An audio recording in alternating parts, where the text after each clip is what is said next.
relies on Grainger. Grainger offers a broad range of quality products and next-day delivery, so he can always play it safe.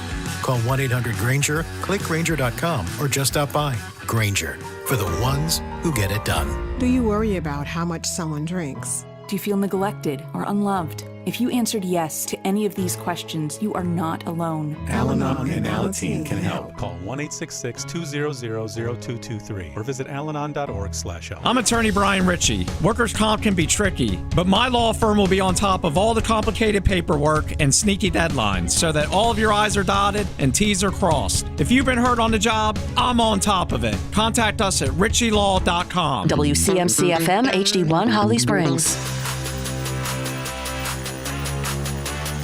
You're listening to The Adam Gold Show on the North Carolina Sports Network. Reinhart dangles in and scores! What a play! Sam Reinhart makes it 1-0 Florida. Tkachuk, he scores! Matthew Tkachuk with under a minute to go in the first period. High off of Skinner, he gave up a rebound, and they score! Barkov finds Reinhart at the far post. It's 3-0. Barkov gets it ahead to Reinhart, who hits the empty net from the blue line, and let the party begin in Sunrise. It's a hat trick for Reinhart.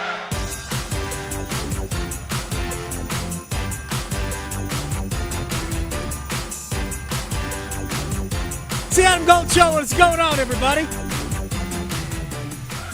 Oh, man, what a night.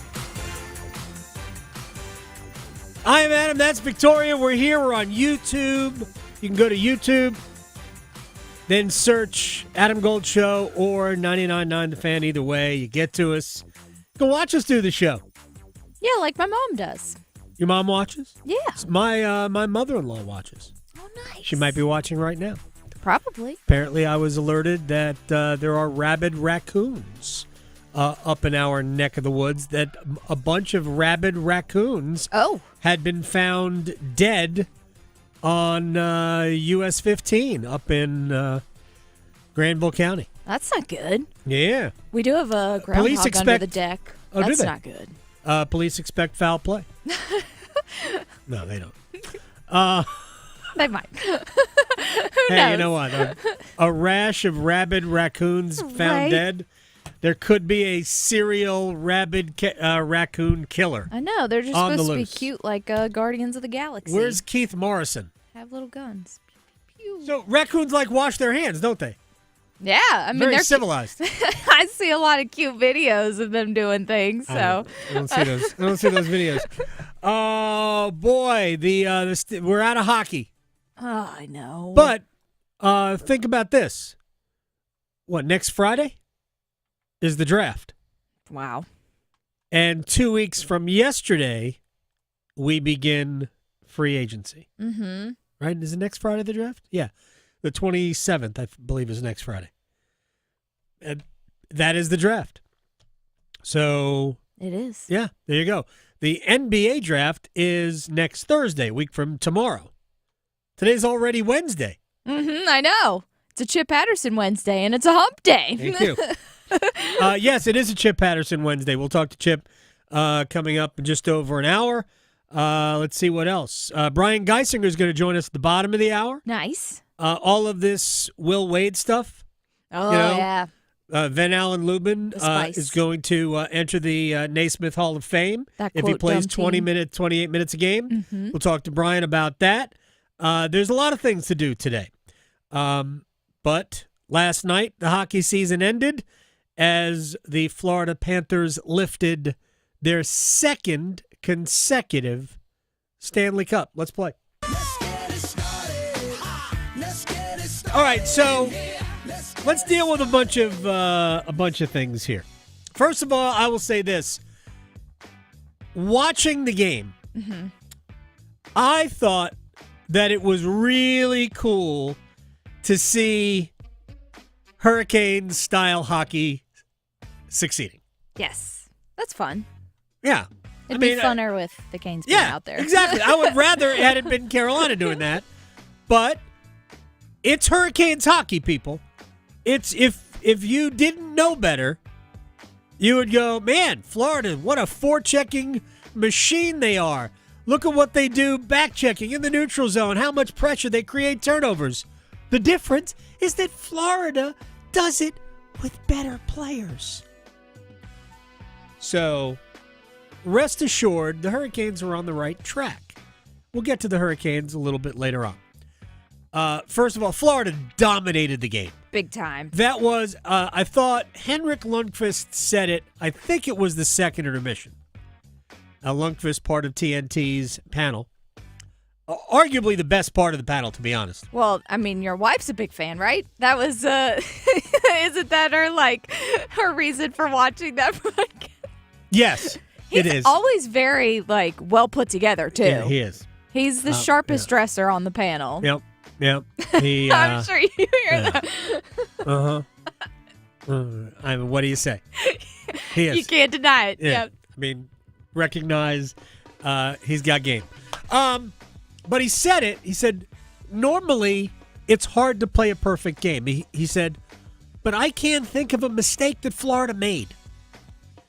Granted, none of them led. If there were mistakes made by Florida, none of them led to goals. But the first goal was classic pressure in the defensive zone.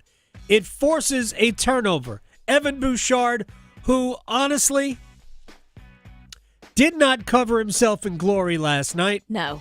He was horrific. So bad. Matthias Ekholm wasn't much better, but Bouchard loses the puck to Reinhart. Ekholm, for whatever reason, was reaching for the puck rather than just knock Reinhart off the play. Mm-hmm. Reinhart makes a great individual move and beats Stuart Skinner, kind of chips it over the glove hand, and it's 1-0. They probably played about 7 minutes or something like that. I don't remember the time of the goal. I thought Edmonton got off to a pretty good start. And just to show you how difficult it had been for the Oilers in the first period of the series, they had literally played 3 minutes. And I'm watching my Twitter timeline fill up with the national hockey media. Good start for Edmonton. Yeah. We played 3 minutes. Right. It ain't like they were peppering Sergei Bobrovsky with shots. They just weren't a train wreck. They didn't give up a goal in the first minute or the first 2 minutes. They waited till the first 7th minute. So anyway, Florida leads 1-0. The rest of the period was, I thought, more of a defensive clinic. I thought Edmonton was fine. To me, there were rebounds to be had that they couldn't get to. I thought Sergei Bobrovsky was gettable in the first period. Edmonton didn't do it. We've seen that before, Hurricanes fans. And then in the final, minute 30 seconds of the period, more Florida defensive work.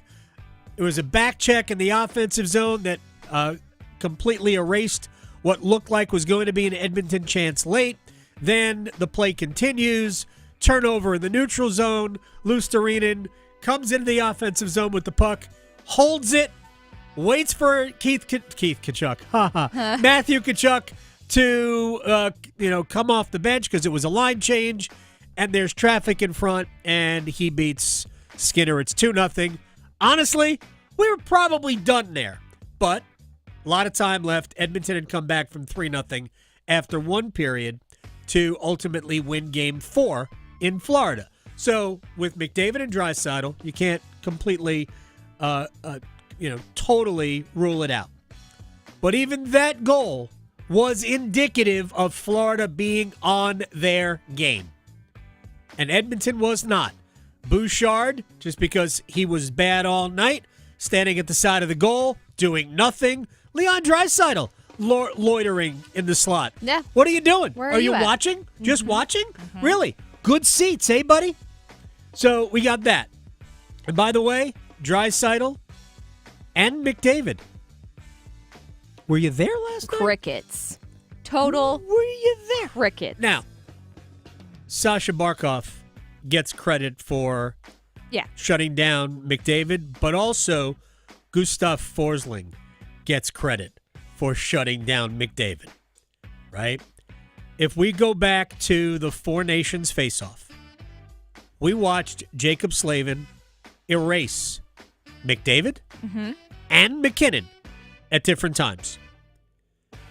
credit to number 42 for Florida, Forsling, who is in many ways Jacob Slavin for them. Mm-hmm. He does a lot of the same things that Slavin does. Forsling is a wonderful player. He's an excellent skater. I'm not sure he's quite the skater that Slavin is, but man, is he a good player. He's a great player, not a good player. He's a great player. So he also gets credit for helping to shut down McDavid and Draisaitl. Sam Bennett gets your Conn Smythe. By the way, the third goal was something that Carolina fans probably had a nightmare about because it was Barkov just doing pirouettes behind the net with the puck until things developed, and they did, and Sam Reinhart gets a backdoor goal.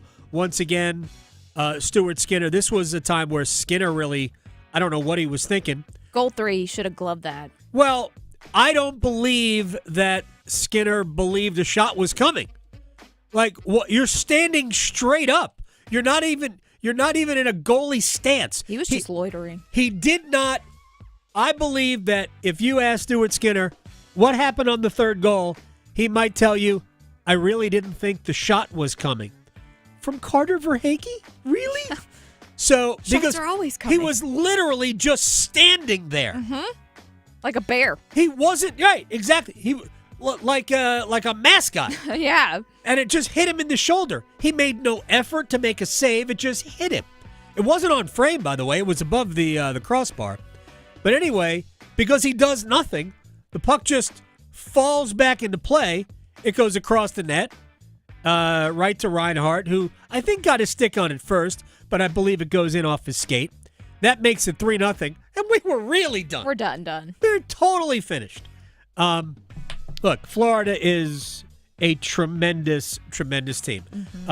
All right, so let's hear from some of the particulars. I have a bunch of things that I want to say about this, and let's hear from head coach Paul Maurice. I've got some things to say about Paul Maurice. Yeah. I do. Here's like 3 years ago, Paul Maurice left his job as the head coach of the Winnipeg Jets. Right. Through 4 years ago. Took over in Florida. I had four of the best fishing days of my life in June. And then on June 4th, my phone rings and it's a number I don't know, so I don't answer it. Why would I? And then I get this really profane text from Trip Tracy, I believe, answer your phone, with other words mixed in, and it was Bill Zito. So from that day to today, this is going to sound crazy. It's actually not the Stanley Cups. Careful what I say. Watching these guys interact with each other, that's been the gift to this place. That's been the best thing for me. We become, when you're burnt out, you are exhausted, cynical, and you believe you're not effective. Those are the three components to it, and that cynicism is real. It was somewhat life-altering this year to watch the way they treat each other, and to realize I could treat them the same way. All right, first of all, awesome that Trip Tracy's He got a mention. Amazing. Love this. Amazing. Look, there are a lot of people that are mad at Paul Maurice because Mo took part in the handshake line last night. Couldn't help but notice. We had heard, and look, I'm not the only one that went to social media. I get it. None of the jokes are original, but I did, look at that. Mm-hmm. So we can assign whatever meaning we want to Maurice's power play with Rod Brindamore at the end of the Eastern Conference Finals, whatever. Rod honored the winner. Chris Knobloch basically told Mo to go pound sand. Right. Getting in the handshake line, and then Mo did it too. Right. Mo could have very easily said, you know what? I have my beliefs. You have your beliefs. I'm not getting involved in the handshake line. We'll have one less suit in the line. Right, but he did. Yeah. So, fair game. But it doesn't make me think any less of Paul Maurice. Wonderful coach. I believe he is sincere about this because he was burned out as the head coach of Winnipeg. They were a good team. He had felt that he could not get them any further. Nobody else has either. And just basically resigned in the middle of now 4 seasons ago. I think it was the 21-22 season.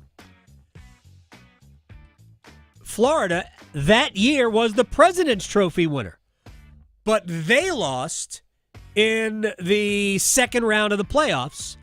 I'm trying to remember who they beat. They lost to whoever they lost to Tampa in the second round of the playoffs. They beat Washington, then lost to Tampa. I believe they got punked by Tampa. And then they completely changed the mix of their team by bringing in Matthew Tkachuk. And really it was kind of one trade that really triggered everything. And then they replaced Andrew Burnett with Paul Maurice. Mo has always been a great coach. He was the perfect coach for what Florida needed because they needed an attitude change. They got it. They got it with players. They also got it with the head coach. All right, moving on. And this kind of bleeds into Hurricanes Twitter and their envy and their bitterness, and I'm not using that as a criticism of where Florida is and where Carolina is and the perceived gap in between. I think, and I've said this before, I think the Panthers are historically great. We have now played 20 seasons of post-lockout, now salary cap era hockey. There is no question in my mind that they are the best team that has played in the salary cap era. And I don't mean individual team. They have now won 2 cups in a row, played for one right before then. So this is a run with basically the same team. In my opinion, this team is better than the Blackhawks team that won 3 in 6 years. They're better than the team, the LA Kings team that won twice in a 3-year period. They're better than the Penguins who won back-to-back. By the way, this is the first time since like the 40s that the same 2 teams met in the Stanley Cup Finals with the same result. I don't think this version of Edmonton was better than last year's version of Edmonton, and I think Florida's version was maybe not significantly better, but better this time around than last time around. Or at least it grew into a better team. But I think this Panthers team is historically great.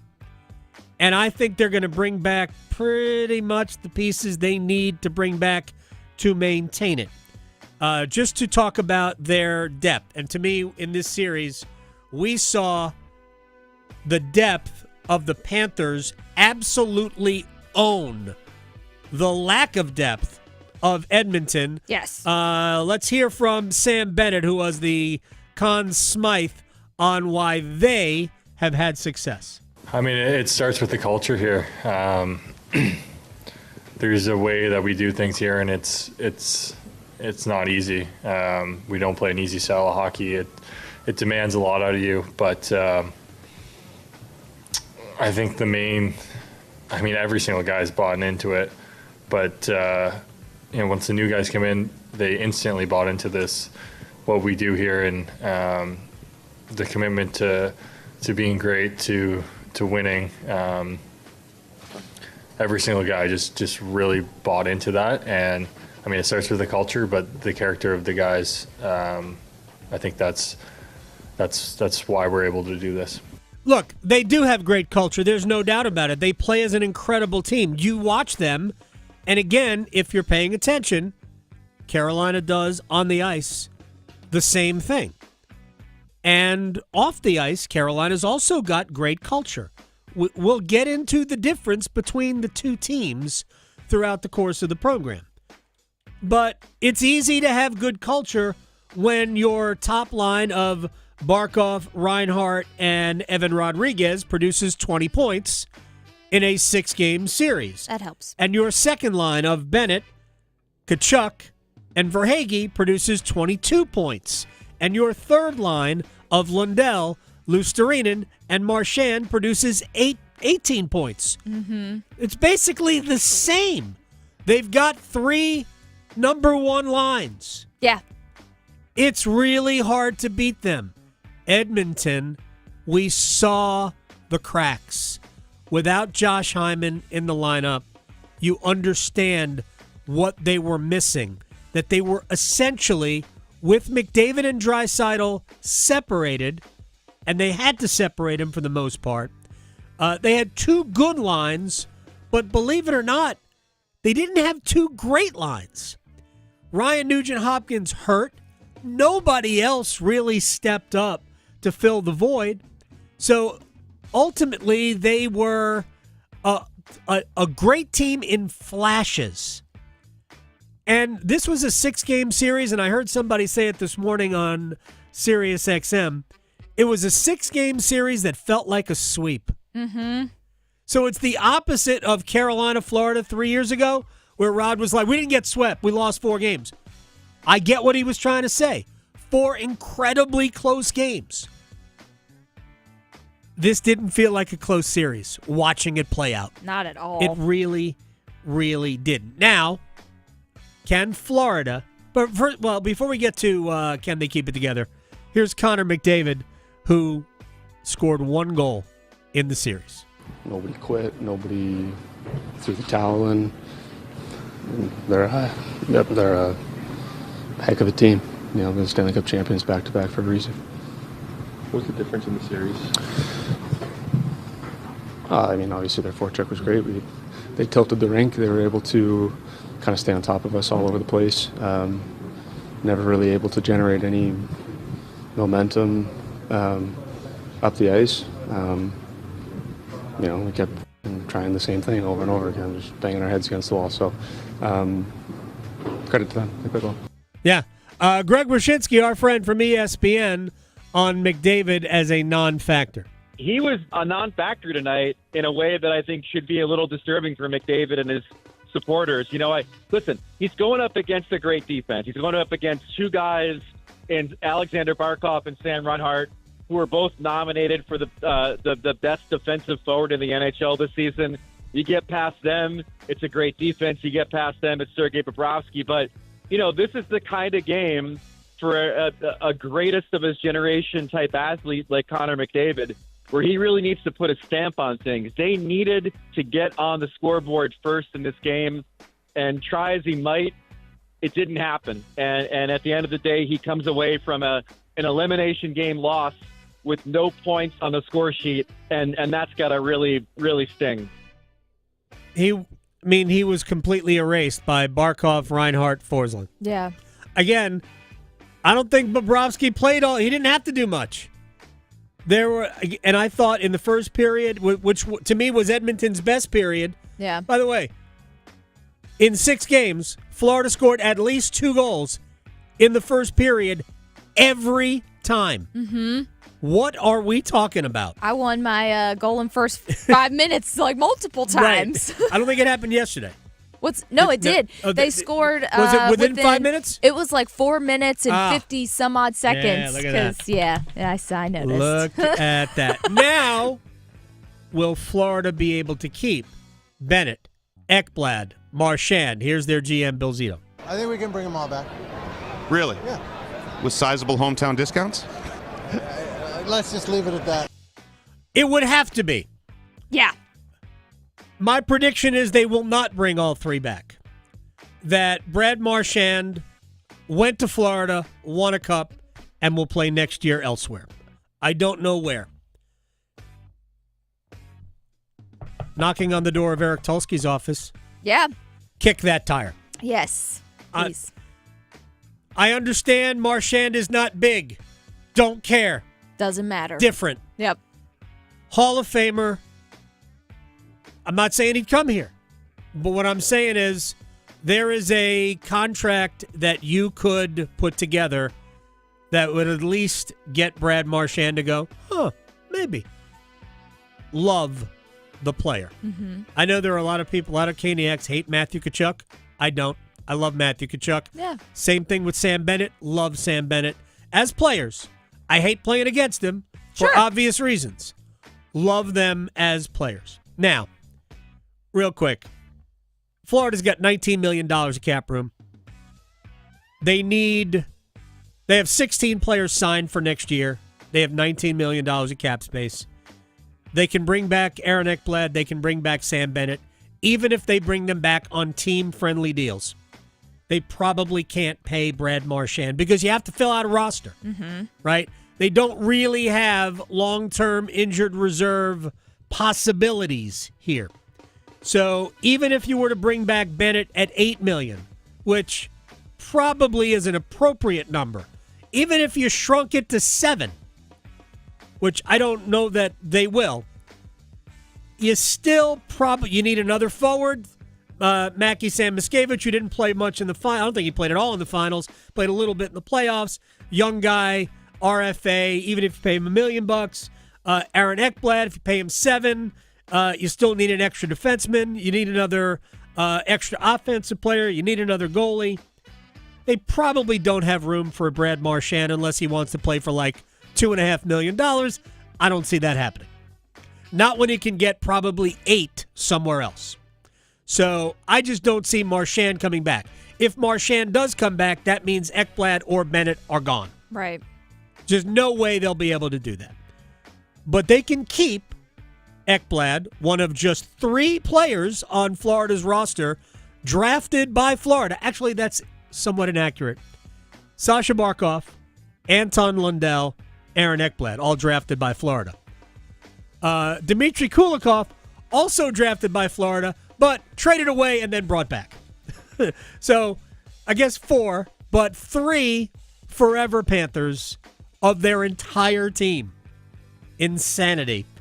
Yeah, I don't see them keeping all 3. I see them keeping Ekblad, keeping Bennett, filling out the roster, and going after a third Stanley Cup in a row.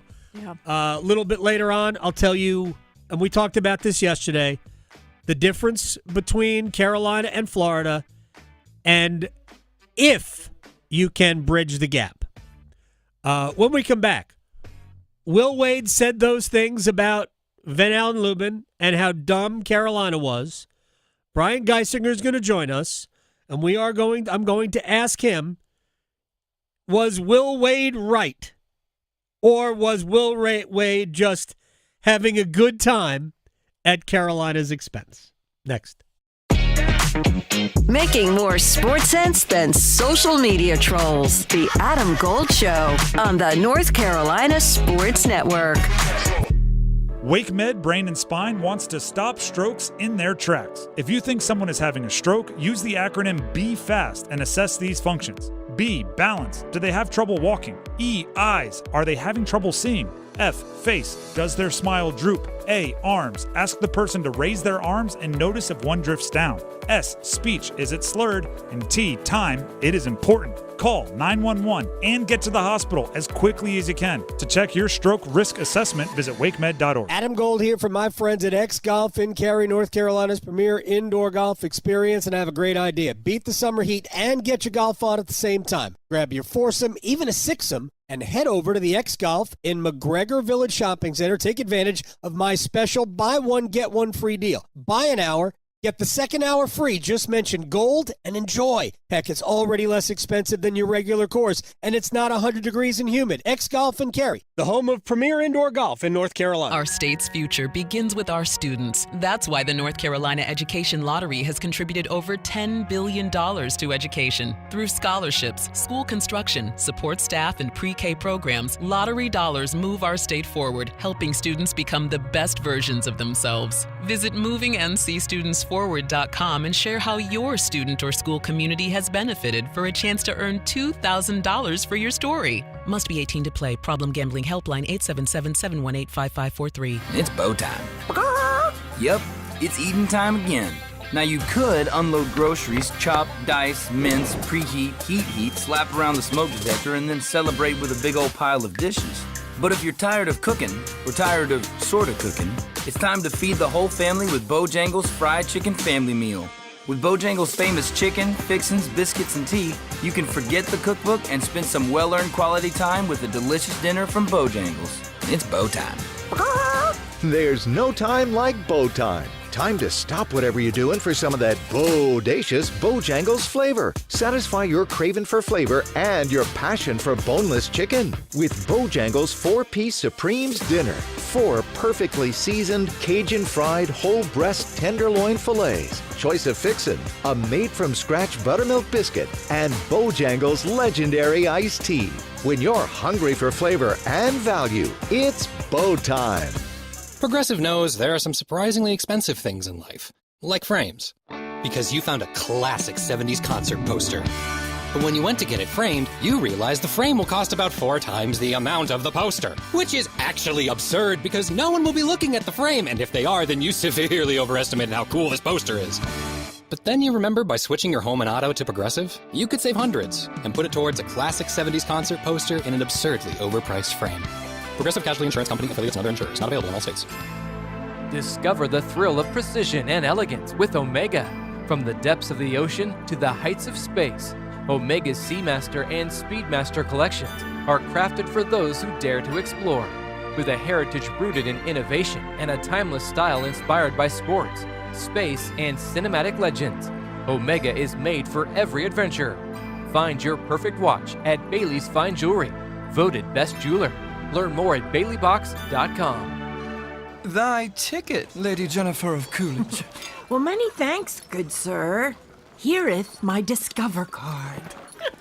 They accept Discover at Renaissance fairs? Yeah, they do here. Discover is accepted at the places I love to shop. Getteth with the times. With the times? You're playing the lute. Yeah, and it sounds pretty good, right? Discover is accepted at 99% of places that take credit cards nationwide.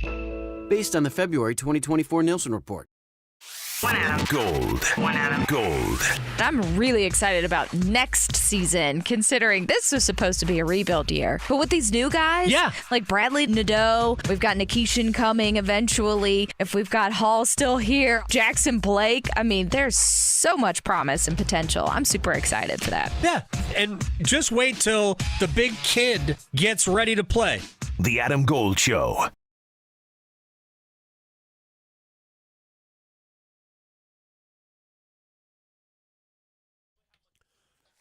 It's the Adam Gold Show. I am Adam Gold. We'll get back to Florida winning the Stanley Cup, how Carolina gets to where Florida is in just a little bit. First, I guess it was over the weekend where Will Wade, my opinion, maybe got out a little bit over his skis when discussing Van Allen Luben. Thought it was a rubber chicken circuit, but apparently the players were there. Here's Will Wade from over the weekend. You know, the other school was too dumb to play him. When he plays 28 plus minutes, he's done that 23 games. He averages 15 and 8. I don't know why the hell they didn't play him. But we're going to play him, so he's going to average 15 and 8. There you go. That's Will Wade saying the other school, the other in Carolina, too dumb to play him. And when he plays 28 minutes, he averages 15 and 8. Therefore, that's what's going to happen when he plays 28 minutes a night for NC State. Brian Geisinger, Pack Pride, 24/7 Sports, Split the Action on Substack. He is everywhere. Was Will Wade just having a good time, or does Will Wade have a point? I think he was just having a good time. I mean, it's a Saturday afternoon, and beautiful sunny day in Raleigh, North Carolina, and hanging with the players, hanging with the boosters. I mean, it's a I think sort of a silly way to both continue to vibe and connect with the fan base, and maybe put a little confidence into the sales of Van Allen Luben. So look, he's going to play a lot for State next season, but assuming guys like Zamika Wilkins and especially Paul Mabaya are, ready to play next season as well, too, it's going to be a platoon. So, maybe there are going to be some games he plays 28 minutes or more, but my guess is he's going to end up playing sort of more in the 20-25 range, like that, maybe a little bit lower. So I think he's a nice player. He's going to help them in a bunch of different ways on both sides of the floor next season. But as someone that's like Luben since his freshman season at Notre Dame, I'm not sure there's like a superstar hiding in plain sight here. So,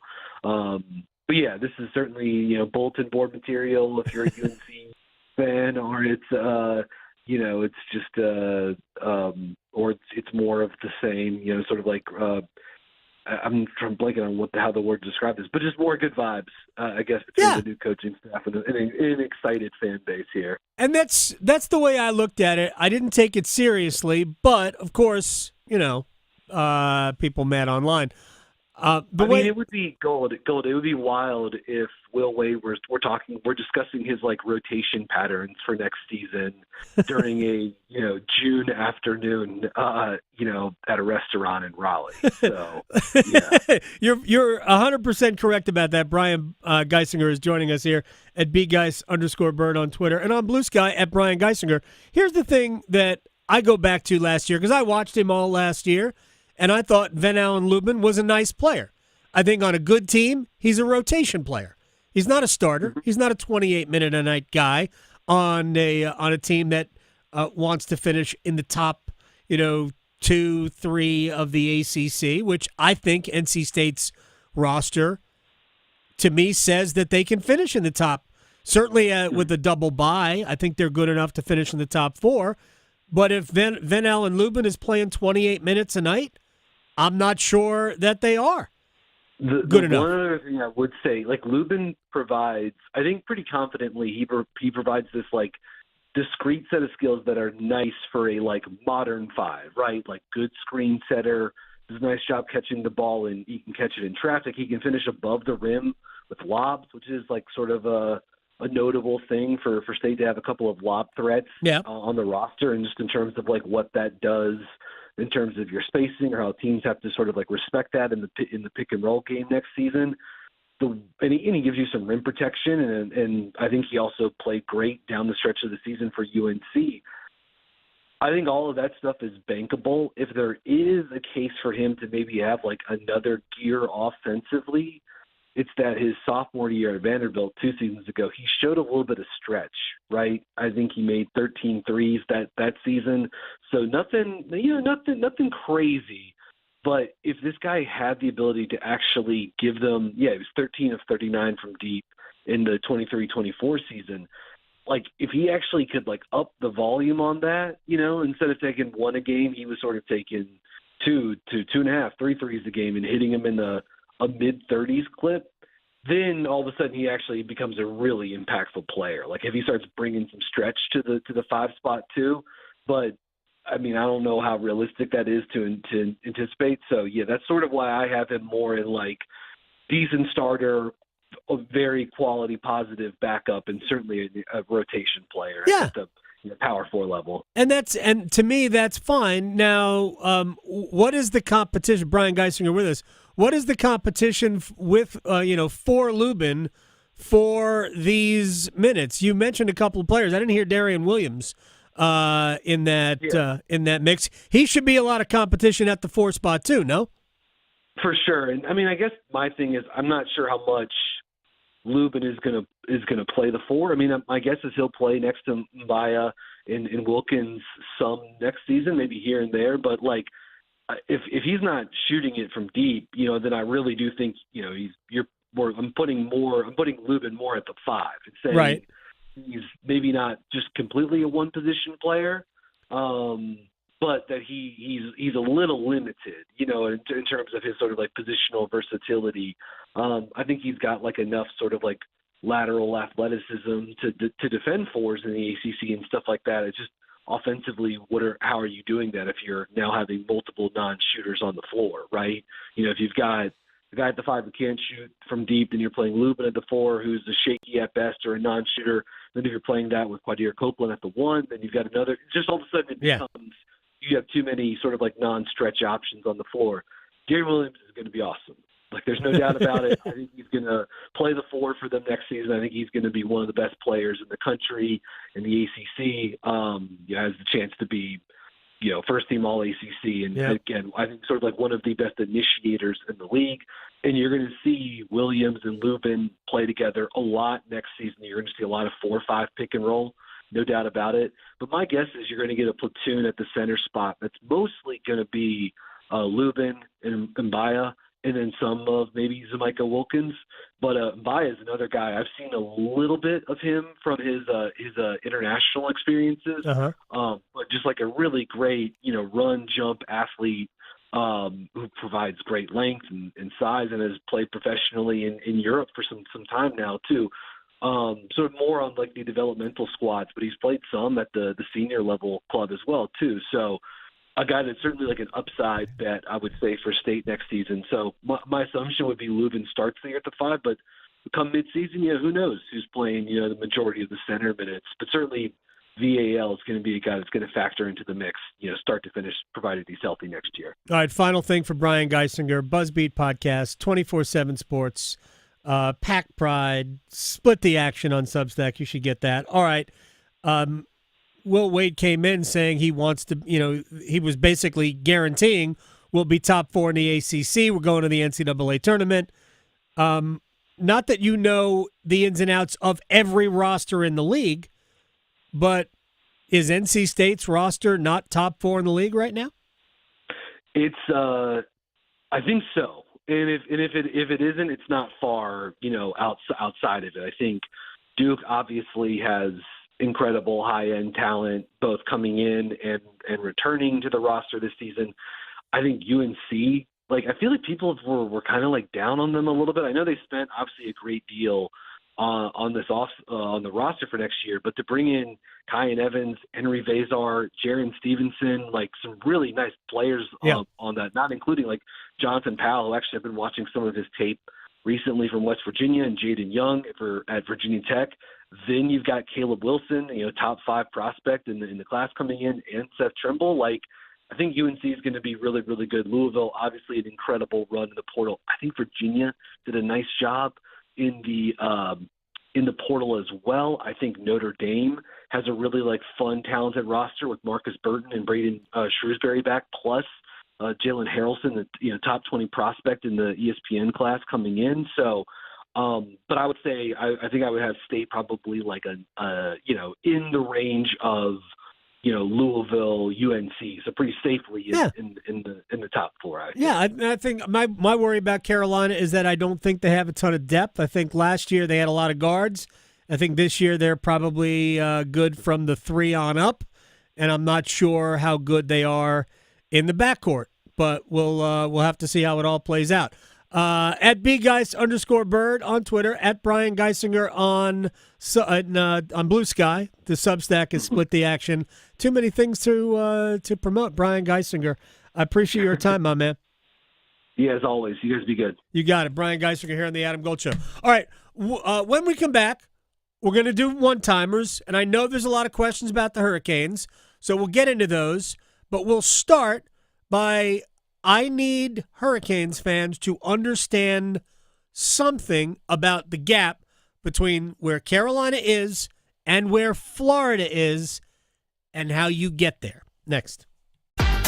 From the heels, touchdown Carolina, to the Canes. She scores! He covers it all. The Adam Gold Show on the North Carolina Sports Network.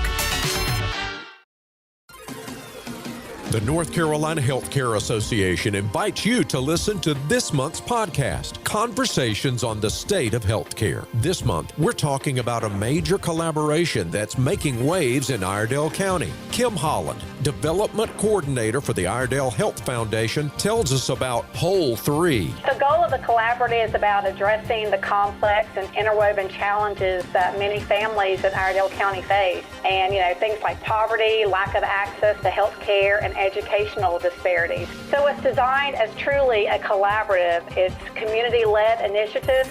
We're bringing together schools, nonprofits, health systems, and families to build a system that actually works for families, not just around them. Learn more and join our latest Conversations on the State of Healthcare wherever you listen to your favorite podcasts. And learn more by visiting nchealthcare.org.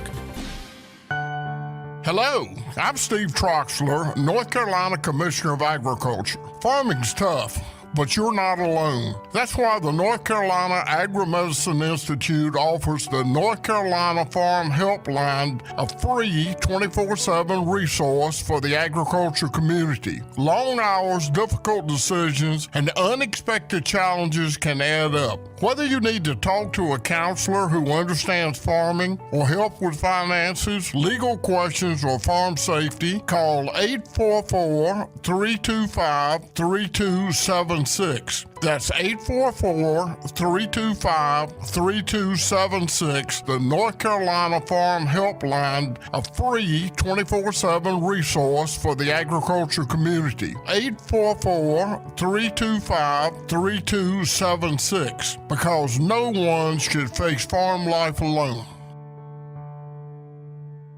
Hey, it's Adam Gold from my friends at FanDuel, America's #1 sports book, and that's the place to find all your favorite player props for the NBA Finals, which are ongoing. Benedict Mathurin, who saw 27 points coming off the bench in Game 3. Well, maybe if you were paying attention to the FanDuel app, you'd see it. Everything's right there. Plus, new customers, $200 in bonus bets if your first $5 bet wins. FanDuel.com/AGS. FanDuel.com/AGS. Join today, enjoy the playoffs while they last, and make every moment more with FanDuel, official sports betting partner of the NBA. 21 and over and present in North Carolina. First online real money wager only. $5 first deposit required. Bonuses issued as non-withdrawable bonus bets, which expire 7 days after receipt. Restrictions apply. See terms at sportsbook.fanduel.com. Gambling problem? Call 877-718-5543 or visit morethanagame.nc.gov. Every parent wants their child to grow up healthy and strong, especially if they have a special medical need. And when my son Maddox was born with a rare neurological disorder, private insurance wouldn't cover his care. But Medicaid stepped in, and now Maddox can go to school and have a future of his own. My name is Ashley, and I'm speaking up to protect NC Medicaid. Learn more at ncchild.org/speakup. That's ncchild.org/speakup. Why choose a family physician? Because they provide healthcare expertise for the entire family, care for acute and chronic disease, treat all ages, and most importantly, keep you healthy. In fact, adults with a family physician have lower healthcare costs, better health outcomes, and are hospitalized less frequently. Family physicians, your trusted healthcare advisor for you and your family for life. Brought to you by the NC Academy of Family Physicians. This is Adam Gold. I have so many questions, too. Like, is the mom going to be in the business, too? Are we going to have, like, themed UNC products? She's in it, so. Interesting ram horn you've got there. Yeah. The Adam Gold Show.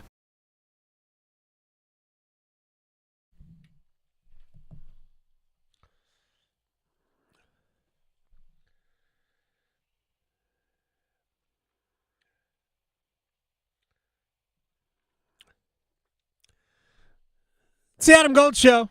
I am Adam Gold.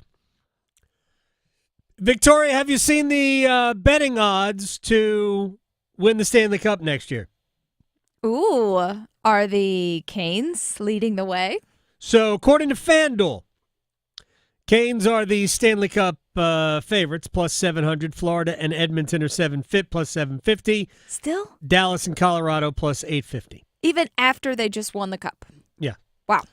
Okay. DraftKings, Florida plus 600, Edmonton plus 700, Dallas and Carolina plus 900, Colorado plus 1,000. Bet365, Carolina and Edmonton plus 700, Florida plus 750, Dallas and Colorado plus 900. BetMGM, Edmonton plus 650, Florida plus 750, Colorado, Dallas plus 800 and 850. Carolina is plus 900. ESPN Bet, Colorado, Edmonton, Florida, all plus 700. Carolina plus 800. Dallas plus 900. Blah, blah, blah. Same 5 teams everywhere. Interesting. Colorado would be in the mix. Same 5 teams everywhere. Wow. Vegas is always the 6th choice, by the way. Always Vegas. And people are perplexed by this. Have they heard what Bill Zito just said? Here's the deal. All of these numbers are about odds. They're all about odds, obviously, but percentages, analytics, and in some ways, guesses. They're also trying to get as much of the action spread out as possible so they are not left vulnerable. But it does say to me something that I don't believe Hurricanes fans truly grasp. Like, I do believe there is a pretty sizable gap between where Florida is and where Carolina is. To me, that says more about Florida than it does Carolina. Florida, as I said before, I think is historically great. Like the best team of the salary cap era, in my opinion. Not a dynasty, because you got to win more than 2 in a row to be a dynasty. We got to stop. We're rush dynasty. We're like bored with conversations before they even happen. But I do think that the team I watch looks a lot like some of the great runs of teams from the, not quite, as crazy as the Oilers were. We talked about it with John Forsland. To me, there is a similarity with the Islanders teams that I grew up watching in the early 80s. And they can beat you in many different ways. They're incredibly deep, all of that. I don't think they're as good as those Islanders teams, but there's a salary cap, so the talent is naturally spread out. But I think in the cap era, I believe they are the best team we've seen. And again, that isn't a slight to Carolina. That is really more praise on Florida. Now, very quickly, without getting into specifics, how does Carolina bridge the gap? I will tell you this. They don't. You can't get all the way there. But you don't have to. You don't. Florida isn't preordained to always play to that level. It ain't easy to do what they do. They played now, what was the number we came up with the other day? 300 and something. 314 games. Yeah. They played 314 games in 3 years. Yeah. That's hard to do. It's a lot. So you don't have to get all the way there. You just have to close the gap some. Get within, we'll just call it the margin of error. And then it becomes about how well do you play. Here's what we know. Carolina needs a center. They need a goal scorer. If those two things are the same, great. They need more size, more toughness. I'm not saying they need more physicality. You could equate the two if you want, but they need more toughness. They need a right shot defenseman, a top right shot defenseman. I've said this before. I think they need a little upgrade in goal. But I don't think their goaltending ultimately is their Achilles. I just would like to see an upgrade in goal. And that really is about either Pyotr Kochetkov gets better, possible, or he's replaced. Frederik Andersen is going to be here next year. Yeah. I don't think it's a guarantee that Kochetkov is if Carolina can improve the position there. So if you can accomplish those things in an offseason in which you've got about $29 million worth of cap space, then you can bridge the gap enough to where you can get on the ice and compete with the Florida Panthers and beat them. I'm not saying you're going to be better than them. I'm not going to say you're going to be as good as them. But if you get the gap close enough, now you've got a chance. And I frankly don't think this year they were very close to Florida, regardless of what the points said. All right, one-timers.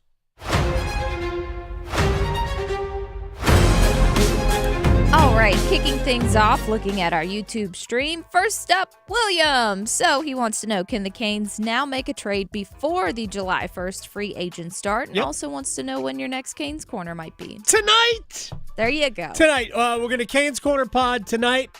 And this will get into more specifics about players that I like, players that I think would make Carolina better, all of that. But you can make a trade. Go ahead. Have fun. Do it. I would encourage Carolina to do as much as they could. I think more likely trades happen at the draft or leading up to the draft. But we already said we are 9 days away from the draft, the 27th. Next Friday is the NHL draft. So, yes, you can have at it. Go Knicks. Nice. Next up, from a Florida Panthers fan, this didn't feel like a 6-game series. Do you think any team in the West could have competed more with Florida? Could any other team in the East beat the Oilers? Yes. Look, I was a little disappointed in the way Dallas played. I think Dallas is probably a better, deeper team than Edmonton. I think Dallas came up small in the playoffs. I thought Dallas kind of took advantage of a mentally weak Winnipeg team with, frankly, poor goaltending on the road in Connor Hellebuck. But I don't think Dallas was the best version of themselves for whatever reason. Mikko Rantanen had that 5-game run and then was pretty ordinary in the playoffs. Dallas, maybe they'll be better with a new coach. I don't know, and I'm not blaming Pete DeBoer. But there was something missing from Dallas over the course of the playoffs. And that was it. That was two-timer. It's fine. It's okay. I babbled too much. All right. When we come back, Chip Patterson joins us next hour. We have maybe a little change to the playoff format. We'll talk about that. Questioning goalie interference calls since day one. The Adam Gold Show on the North Carolina Sports Network. Hey, it's Adam Gold from my friend Gordon Miller, Miller Lending, Kildare Farm Road in Cary. Sometimes we get into this and I know exactly what I want to say. Today is a little different. I'm not sure. Other than if you want to save the most money when you buy a house or when you refinance your mortgage, you're going to keep closing cost money in your pocket. It's real money. Thousands of dollars that the banks charge you in fees and other lenders charge you in fees simply so you can pay $50 a month less for your mortgage. Why? You're going to refinance free of charge when the rates come down with Miller Lending because all the rate has to do is drop like a quarter of a point within 8 years for you to have the same rate as the other guy and save thousands of dollars in closing costs. Come on. You're not going to keep your mortgage for more than 4 years. That's the national average. You are going to refinance as soon as the rate drops, and they will. Miller Lending on Kildare Farm Road in Cary. Miller Lending is an equal housing lender. NMLS ID 250-2146. Champions are crowned in June. The Stanley Cup Finals. Reinhart scores! What a play! Sam Reinhart makes it 1-0 Florida. Tkachuk scores! Matthew Tkachuk with under a minute to go in the first period. Reinhart hits the empty net from the blue line and let the party begin in Sunrise. The NBA Finals and the College World Series. Your home for championship action all month long. 99.9 The Fan, the Triangle Sports leader. Triple play, triple play, triple play. 3 ways to win on every scratch-off. They're like a 3-man wrecking crew of winning potential smashing into your bare hands. Triple threats of cold, hard cash. Prizes up to $1 million. 3 times the play, 3 times the thrills, and 3 ways to win. Triple play from the North Carolina Education Lottery with triple action-packed chances to win. Must be 18 to play. Approximate overall odds of winning range from 1 in 3.84 to 4.79. Problem gambling helpline 877-718-5543. It is Men's Health Month. I'm Tim Donnelly, joined by Dr. Katie Rains, urologist at Wake Med, having some questions answered. Doctor, why does someone get a kidney stone, and are there any prevention tips that you can pass along? There are many reasons why someone would get a kidney stone, the most common being dehydration, because it's all about the concentration of minerals in your urine. So if you have less fluid, then you're going to have a higher concentration of things that form stones. Other risk factors are dietary things, like if you're eating too much salt in your diet or you have high animal protein in your diet. Another component of stones is something called oxalate, which is found in green leafy vegetables like spinach, nuts, chocolate, and berries. So really hydrating is the number one thing you can do to help prevent kidney stones, especially somewhere like North Carolina where it gets humid quickly and you may be sweating more than you anticipate. So staying well hydrated really is the best way to keep yourself without kidney stones. For more information, please visit wakemed.org. At the V Foundation, V is for victory over cancer. V is for victory over giving up. Don't give up. Don't ever give up. Join our team in the fight against cancer at V.org. Every success you've had began with a great opportunity. Now there's another one. Last aid year, University of Maryland Global Campus awarded over $21 million in scholarships to qualified students, including community college students, service members, veterans, and working adults. Now is the time to move your career forward with an online and accredited skills-based education. Learn more at umgc.edu. Certified to operate in Virginia by Chev. This hour of the Triangle Sports Leader is powered by Ritchie Law Firm, Injury Lawyers. Ritchie Law is on top of it. Go to ritchielaw.com. Get in the hole! That's ritchielaw.com. Broadcasting live from the Lenovo Studios. WCMC HD1 Holly Springs. 99.9 The Fan. The Triangle Sports Leader. Pulled into the gap toward right center with Talt on the move and out of his reach. Bodine scores. Barthel right behind him. Mitchell to the plate. And it's a bases clearing double for Kobe Thorndike. 2-2. Swing and a miss. The Teal is for real. Another win. 25 in a row for Coastal. College World Series ongoing in Omaha. Coastal still alive. I think Livy Dunn is still alive. Not even sure who else. I think UCLA is still kicking. Arkansas. I think those are your four left. No, Louisville's still alive. Yeah, Louisville is alive. I don't know who's still there. Louisville advanced. Louisville had a 6-3 lead over Oregon State. Yeah. Blew that lead and then ended up winning it, if I'm not mistaken. Go ACC. Now all I can think of is the Bee Gees staying alive. Oh, really? Nice. Nothing wrong with that. Nothing wrong with the Bee Gees.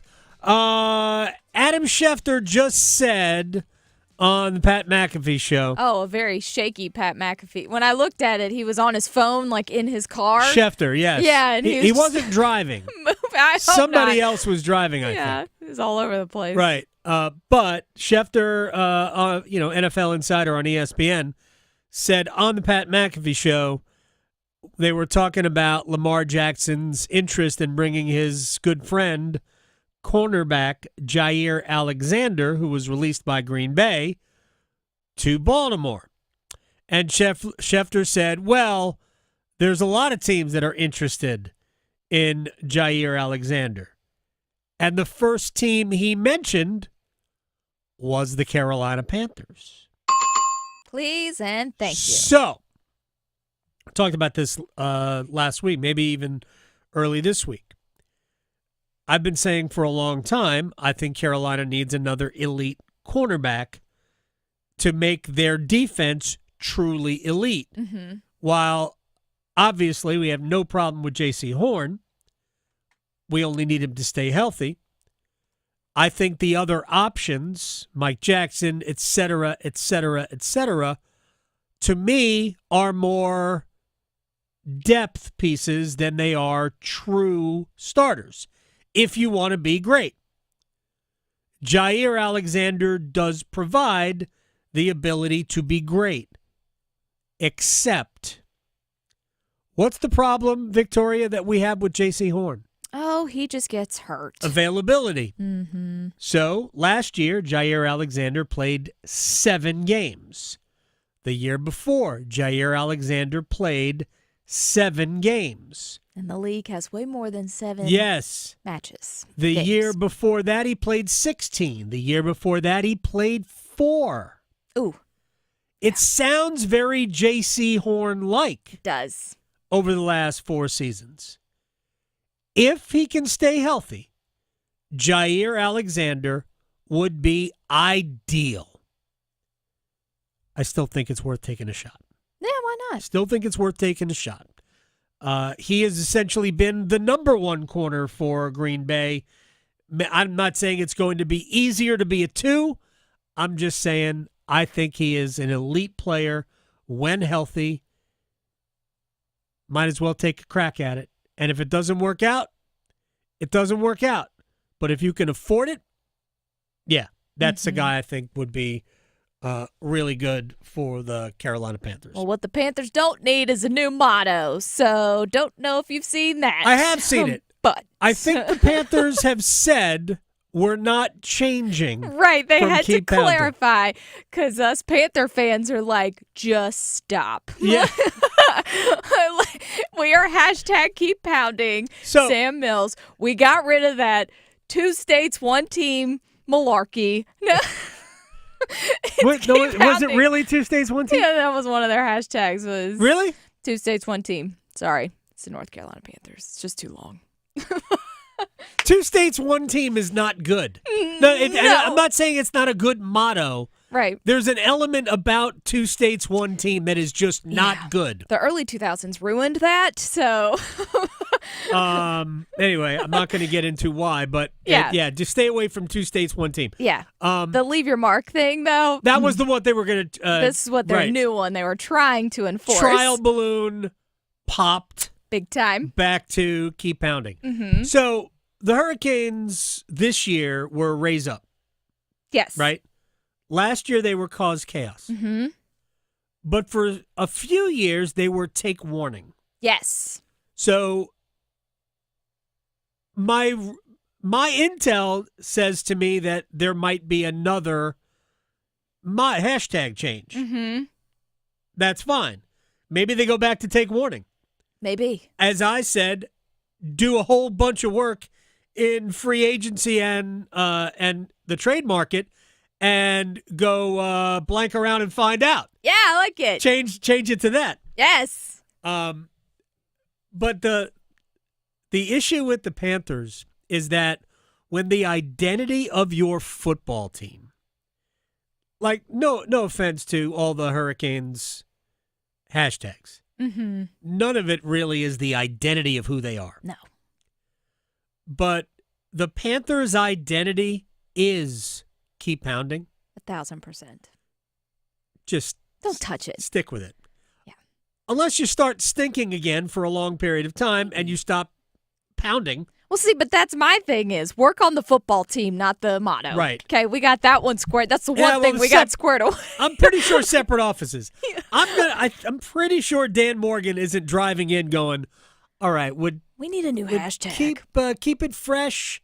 Right. Keep it spicy. Would that be a good hashtag? Claw your way out. Yeah, something like that. Bare minimum. I don't know. Jungle fever. So, no. No. It's keep pounding. Move on. Work on the football team. Please and thank you.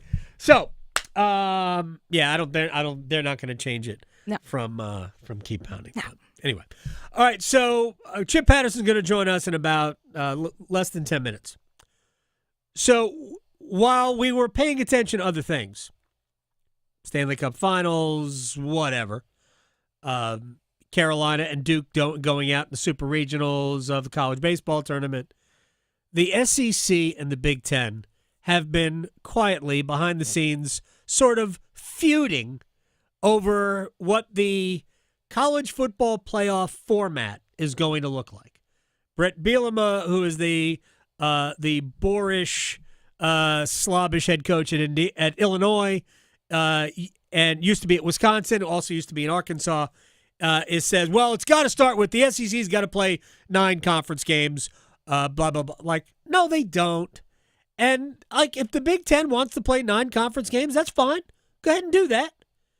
But no league has to play 9 conference games.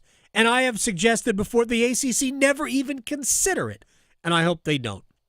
Stay with 8. Play more non-conference games. Play good. Play smart non-conference games. That's what I would suggest for the ACC if they asked me, but they don't. But remember when we had the 4 automatic qualifiers from the SEC and the Big Ten, and then there would be 2 each from the ACC and the Big 12, and then the group of 5 would get 1, and maybe Notre Dame would be qualified, and they'd get 1, and the rest would be at-large teams. If we had a 14-team field, we're out. If it was 4-4-2-2-1, that last team would be either Notre Dame or somebody else. But we're going to go to 16 teams.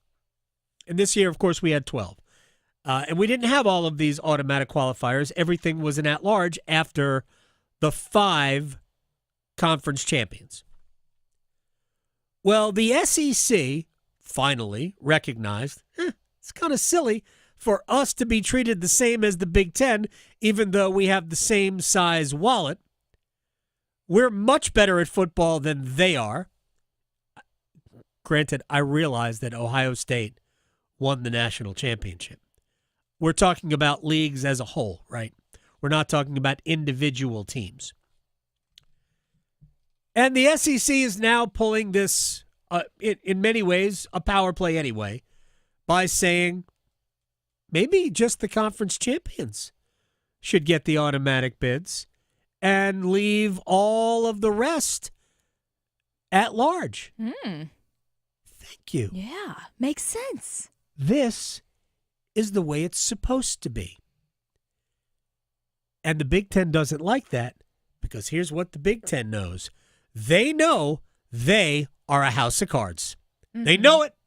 They absolutely know. We don't know what Michigan's going to be without Jim Harbaugh. Start there. They certainly weren't good last year. Penn State, they should be good. Oregon, no, there's no reason why Oregon can't continue to be excellent, except that it is Oregon. They're all the way out there. And while Dan Lanning is great, they're going to have to prove it over time. USC, I mean, history says they'll be good, but, man, it's been a minute since USC has been great. So we're not 100% sure. Indiana was, I mean, that was just all the planets aligning. So, honestly, last year they had 3. They had 3 teams. And that's not terrible. 3 teams is fine. Yeah. The SEC had 3 teams last year. There is no planet on which the SEC is a lesser league than the Big Ten. As a league. And now this is the SEC's power play. We'll talk about that a little bit with Chip Patterson. We'll also get into his off-season storylines. And then I have an over-under question for Chip. I can't wait. Chip Patterson next. Chapel Hill to Charlotte, Greenville to Greensboro. Your sports, his state. The Adam Gold Show on the North Carolina Sports Network. Hey, Carolina Panthers fans, it's Dennis Cox from 99.9 The Fan. We're in the offseason, but it doesn't mean me and my co-host, WREL TV's Chris Lee, take a break from our podcast, Panthers Playbook. In every episode, we'll keep you up to date on Panthers news as training camp approaches, insights on the rookies, the free agents, and the surprises, plus all the insider info on the upcoming season. Follow and subscribe to Panthers Playbook wherever you discover your favorite podcast or watch on YouTube.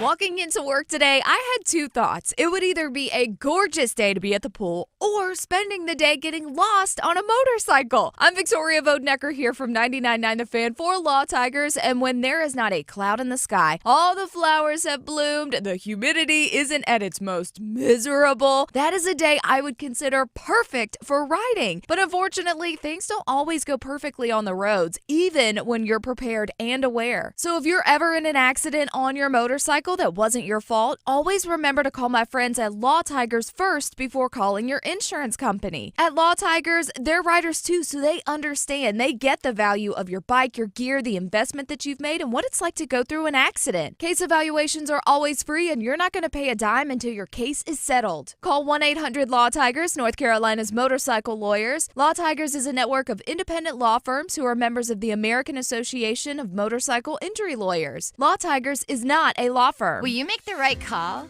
Time's running out, pressure's on, and you need your roof replaced. Hi, I'm Holly from RoofWorks. It's 4th and goal, and the decision's in your hands. The competition can't stop you. You're about to score the game winner. We've trained for years for this moment to raise the roof for you. So avoid the noise and put us in the game. Call RoofWorks today or visit us online at roofworks.com. That's roof, WERKS.com. It's bow time. Yep, it's eating time again. Now you could unload groceries, chop, dice, mince, preheat, heat, slap around the smoke detector, and then celebrate with a big old pile of dishes. But if you're tired of cooking, or tired of sorta cooking, it's time to feed the whole family with Bojangles Fried Chicken Family Meal. With Bojangles' famous chicken, fixins, biscuits, and tea, you can forget the cookbook and spend some well-earned quality time with a delicious dinner from Bojangles. It's bow time. There's no time like bow time. Time to stop whatever you're doing for some of that bodacious Bojangles flavor. Satisfy your craving for flavor and your passion for boneless chicken with Bojangles 4-piece Supremes Dinner. 4 perfectly seasoned Cajun fried whole breast tenderloin fillets, choice of fixin', a made-from-scratch buttermilk biscuit, and Bojangles legendary iced tea. When you're hungry for flavor and value, it's bow time. Coverage varies by plan. View contracts and exclusions at endurancewarranty.com. If you have a 2004 or newer vehicle that's out of warranty or about to be, Endurance is urgently notifying U.S. drivers about their low-cost vehicle coverage plan designed to save drivers thousands on rising vehicle repair costs. Those who qualify can pick their plan, coverage, and repair shop. Roadside service, towing, and rental cars included. All covered repairs get paid directly to the repair shop for you. Call now for your free quote. Call 800-431-8958. That's 800-431-8958. As down payments get bigger, millions of renters across America feel like they'll never be able to buy a home. So instead of lowering expectations, Rocket Mortgage is lowering down payments to 1% for eligible home buyers with One Plus, helping more renters become owners. Call 800-4ROCKET or visit rocket.com to get a head start on your starter home. Rocket Mortgage, LLC, licensed in all 50 states, and MLSConsumerAccess.org, number 3030. This is Adam Gold. I did love that Rod video with him, though, when he was trying to communicate. Yeah, you speak hockey. And he was like, it's okay, you don't need to know this, you know hockey. And I was like, oh, heartstrings. Yeah. It's fantastic. Yeah, no, it was awesome. The Adam Gold Show.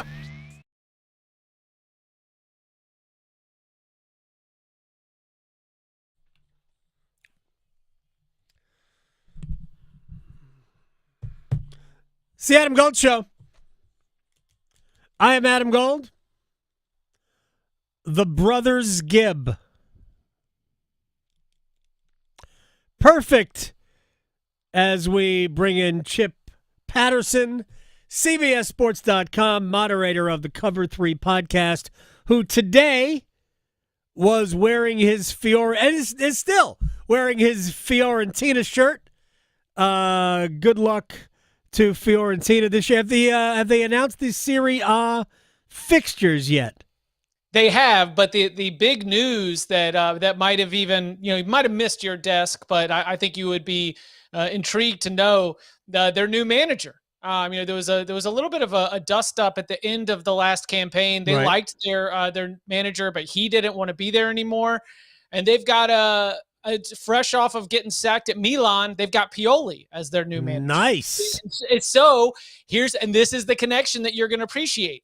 I've been hoping that Pioli revenge tour with Fiorentina has echoes of Paul Maurice revenge tour with Florida, and that perhaps we could see Fiorentina being able to have another strong finish. They did finish to qualify for the Conference League once again. Right. I think this is now 3 straight years of European competition in what I call the CBI of European competitions. It is. But they've made a couple deep runs, all the way to the final twice. I generally think that it's fun for the club. So, Sure. yeah, we're entering the Pioli era in Florence. Yeah, I'm a big fan of European competition. Just it's a blast. Good for Fiorentina. I'm gonna read up on it. I'm gonna come up with the nickname, their nickname next time. All right, sir. Let's start. I basically just texted you 2 very simple things, and then I'm going to ask you an over/under question coming up at the end of this. So we have the 2 rich kids in the playground, the SEC and the Big Ten. They're squabbling over luxury cars and vacation homes and all of that. And the SEC is making a show of being sort of basic. We don't really need that many automatic spots. Just give our champion 1, and let's just get the next best 11 after we dole out the 5 automatic qualifying spots. Big Ten doesn't seem to be happy about that. No, not at all. And you know what the Big Ten is pointing to? They're pointing to the number 8 and the number 9. That they don't think that the SEC is on the same footing because they don't play that 9th conference game. And it is with that fear and that cowardice that the SEC is able to, build up their strength. And if they only added that 9th conference game, well, then we could talk about both having 4. I mean, it's Adam, we have hit a back and forth with the Big Ten and the SEC and the college football playoff and the Big 12 and the ACC talking about the good of the game. Right. I really think that we might just keep rolling with 12. Maybe they don't change it at all. There's a very real possibility. And we should have seen this coming. We were jumping so fast because they told us there would never be a playoff, and then there was a playoff. They told us the playoff would never expand, and then it expanded. And now all of a sudden, I think we were just following that. We forgot that college sports, it is a cruise ship. It is not it is not a Hobie Cat. It is a cruise ship. It is not a regulator, 22-foot regulator. No, you cannot make a sharp turn with this right now. This is going to be some people that squabble.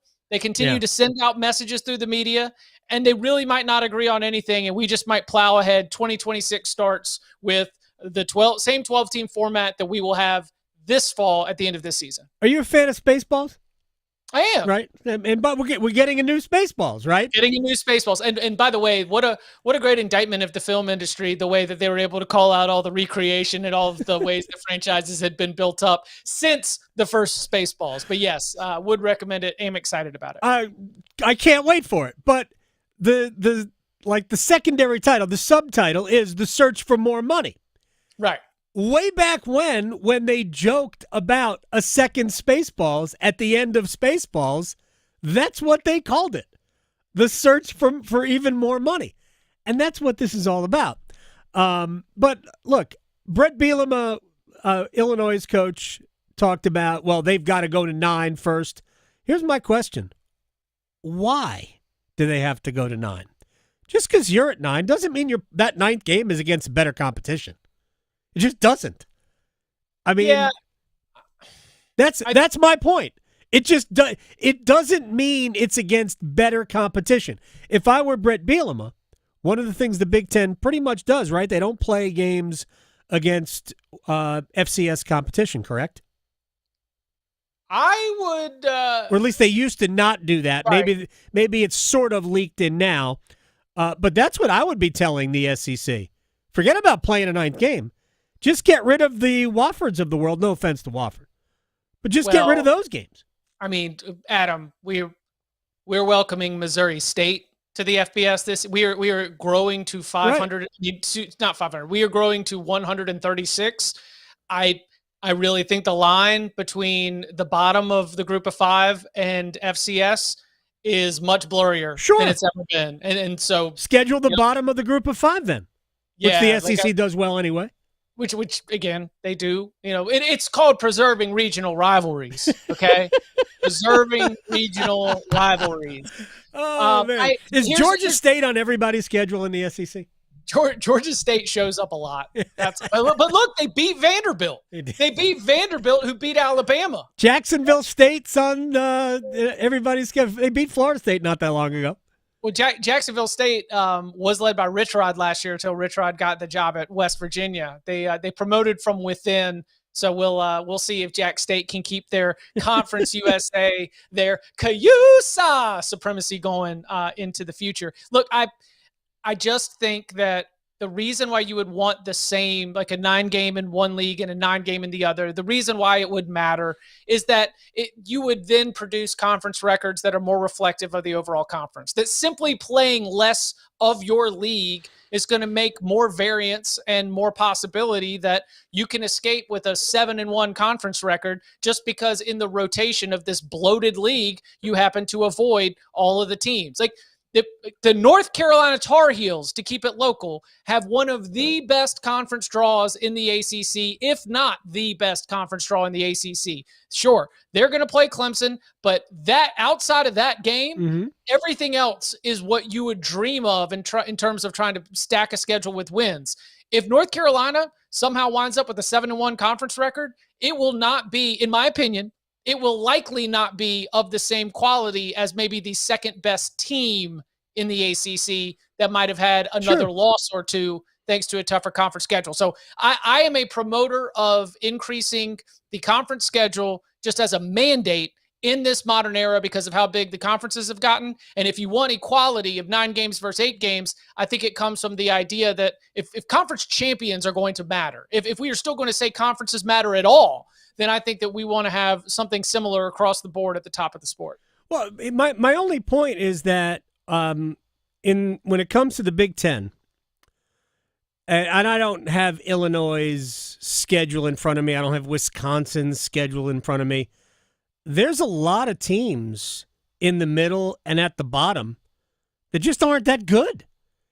And so the Big Ten playing 9 conference games, I mean, look, if all of the programs play to their potential, and Southern Cal is better, and Oregon is really good, and Washington is really good, and you've got maybe Illinois is decent, Wisconsin's better, but no, Wisconsin's bad. Wisconsin is bad. Look, I've been saying you preaching to the choir here. I've been saying Wisconsin has been a fraud for decades, but neither here nor there. Same with Iowa. But I just think that there are a lot of schools that, as a top team, as an Ohio State, as a Penn State, as a Oregon, Michigan, assuming, that it wouldn't bother me to have them thrust onto my schedule as the 9th game. But I think that number is a lot smaller in the SEC. So I just don't think all things are equal. So I think the Big Ten is standing on ceremony when it's easy to do that. I think that going here, I'm going to take 2 teams that we discussed today that are both in that very middle of the pack type conversation. I don't think going to play Nebraska in Lincoln in late October with the wind swirling and kind of a bite to it. I mean, not downright cold, but just a little bit of a bite to it. Swirly winds, missed field goals, weird vibes, all the corn. I think that game is similar to playing Auburn, down in Jordan-Hare Stadium, down on the plains, and that the Big Ten, current Auburn for sure. Well, Big Ten and the SEC, I think that right now their middle packs, the SEC is stronger, but still adding a conference game for either one of those, there are not many programs that are all the way at the bottom. Like, to just look at the win totals for this season, to your point, Wisconsin and Michigan State are projected to have 2 of the lowest win totals in the Big Ten this year, and it's not as though they're not trying. Wisconsin and Michigan State are programs that have played in big-time bowl games in the last 10 years. Sure. They want to be better. And so I just think that Big Ten and the SEC, you can argue about the quality on a year-to-year basis. Shout out to our friend Joe Giglio. That'd be a year-to-year proposition, the way that he likes to put it so often. But I think that right now in the SEC and the Big Ten, you have about the same amount of programs who really, really care and are trying.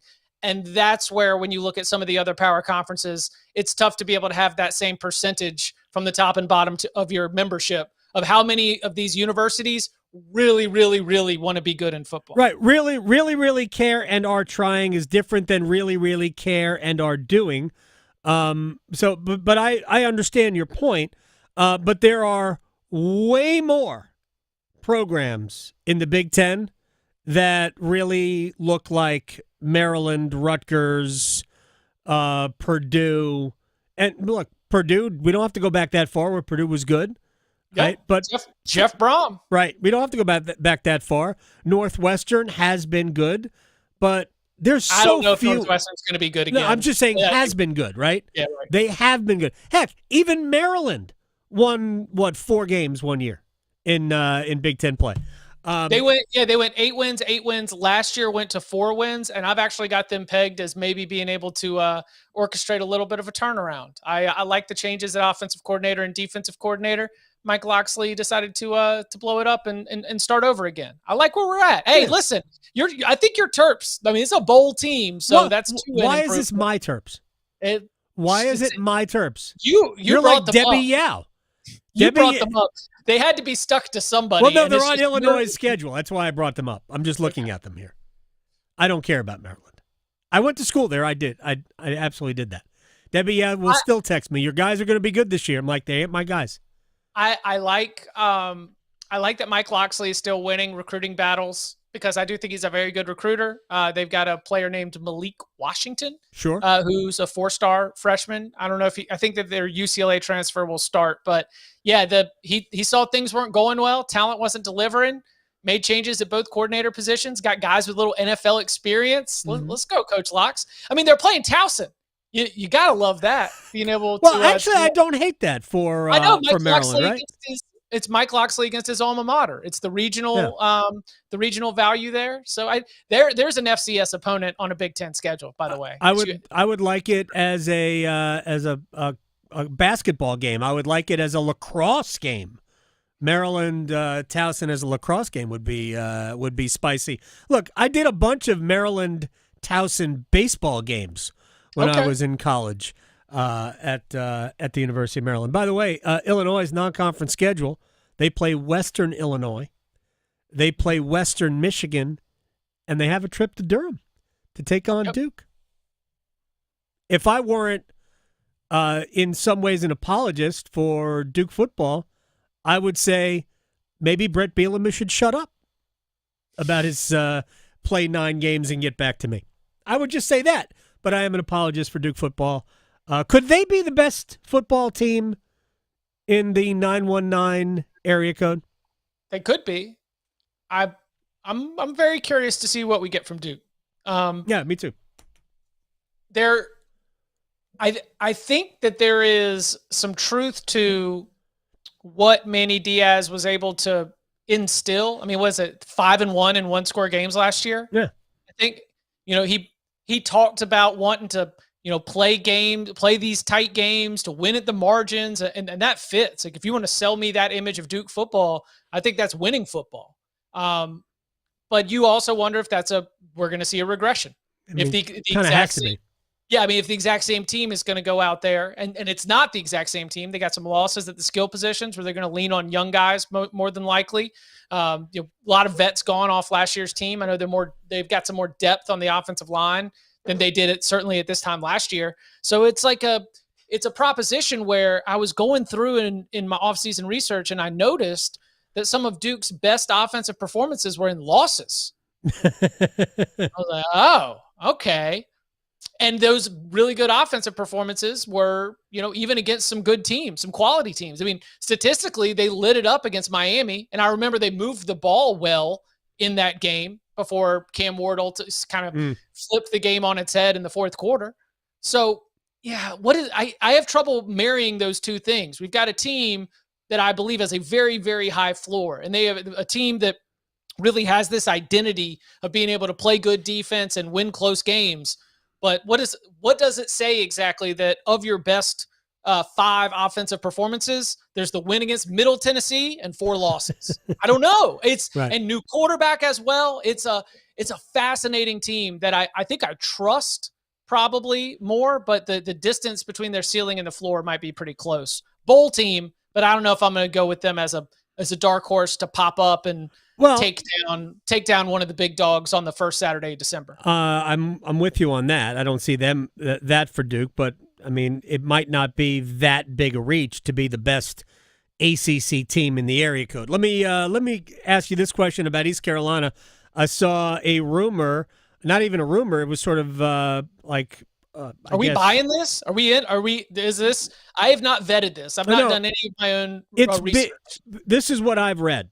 Okay. I've read that, and it's not a surprise that the Sun Belt reached out to gauge ECU's interest in joining that league, which in some ways probably better for football, especially since it's very local for ECU. But that ECU was very happy in the American, and they have no interest in jumping to the Sun Belt. What are your thoughts on what that would all mean? And is the American a better spot? So, for context, here's sort of why this happened. Right now, Texas State is looking like it might be on the way out of the Sun Belt, which would then open up a spot. And that's where I guess Louisiana Tech, I know, was one that was mentioned. I know that Western Kentucky and apparently ECU as well. So the Sun Belt is putting out sort of those if we lose a team type feelers. That's what generates these conversations. I remember going through the Memphis case as Memphis was saying no to the Pac-12 and saying we'd rather stay in the American. And as Memphis considers possible, Big East, Pac-12 hybrid models, whatever they can work out. Right. I kept coming back to, and I would believe ECU is somewhere similar. Memphis has been in the league a little longer, but Memphis makes $11 million a year from the American. And that's not what the ACC is paying out. What, 45, 46, somewhere in those range. But that still might be, that's more than they were going to be able to get from the Pac-12. That is, I would assume maybe more than you'd be able to get. I don't have the Sun Belt's financials pulled up right now, but for ECU to say we're fine in the American, what you'd be giving up in terms of an incredible fan experience, natural rivalries against all those schools, and Adam, the opportunity to be the best program, the opportunity to jump in there and really compete for championships right away. So when you're turning down, something that on paper seems like such a cool fan experience to be conference rivals, not just with App State, but I mean, with James Madison, with Coastal Carolina, with you get down into Georgia Southern, Georgia State. I mean, this is a footprint, especially in the Sun Belt East, that is very, very fun for the South and for this area. And and we already have. It would take away a non-conference game because we have App and ECU playing each other a lot over the next several years. I love that game. I think it's two like-minded programs that really care about football, right? In different parts of the state. Yeah. And as someone who really among the laundry list of things that I cherish about this state, the difference in topography, the difference in culture, and the way that you can legitimately, our friend Hayes Permar once talked about how it felt like you were in a different country, that he said he packed up his car in Raleigh on just one of those melting, humid, hot days and just drove straight to the mountains, did not get out of the car again until he had gotten there. And he said, when I got out, the air was different. It was an entirely different world. And so having ECU and App play each other is awesome because it's also representing sort of those two different sides of the state of North Carolina. I used to do commercials. Chip Patterson is joining us here in the Adam Gold Show. I used to do commercials for the Boone Convention and Visitors Bureau. Sure. And all they ever really wanted me to mention was the average summer temperature, which is like 82 degrees, as opposed to it being, because next week it's going to be in the mid to upper 90s. All right, let me ask you, Chip Patterson, give me one or two off-season, I guess we're sort of off-season, storylines that you are thinking about. We don't have to get terribly in-depth right now because I want to give you an over-under before we say goodbye. So one or two things that you are looking to as the football season nears. Okay, so this is This is a big topic with maybe like 2 or 3 sub levels, but Okay. I think I can group it all together and just call one storyline.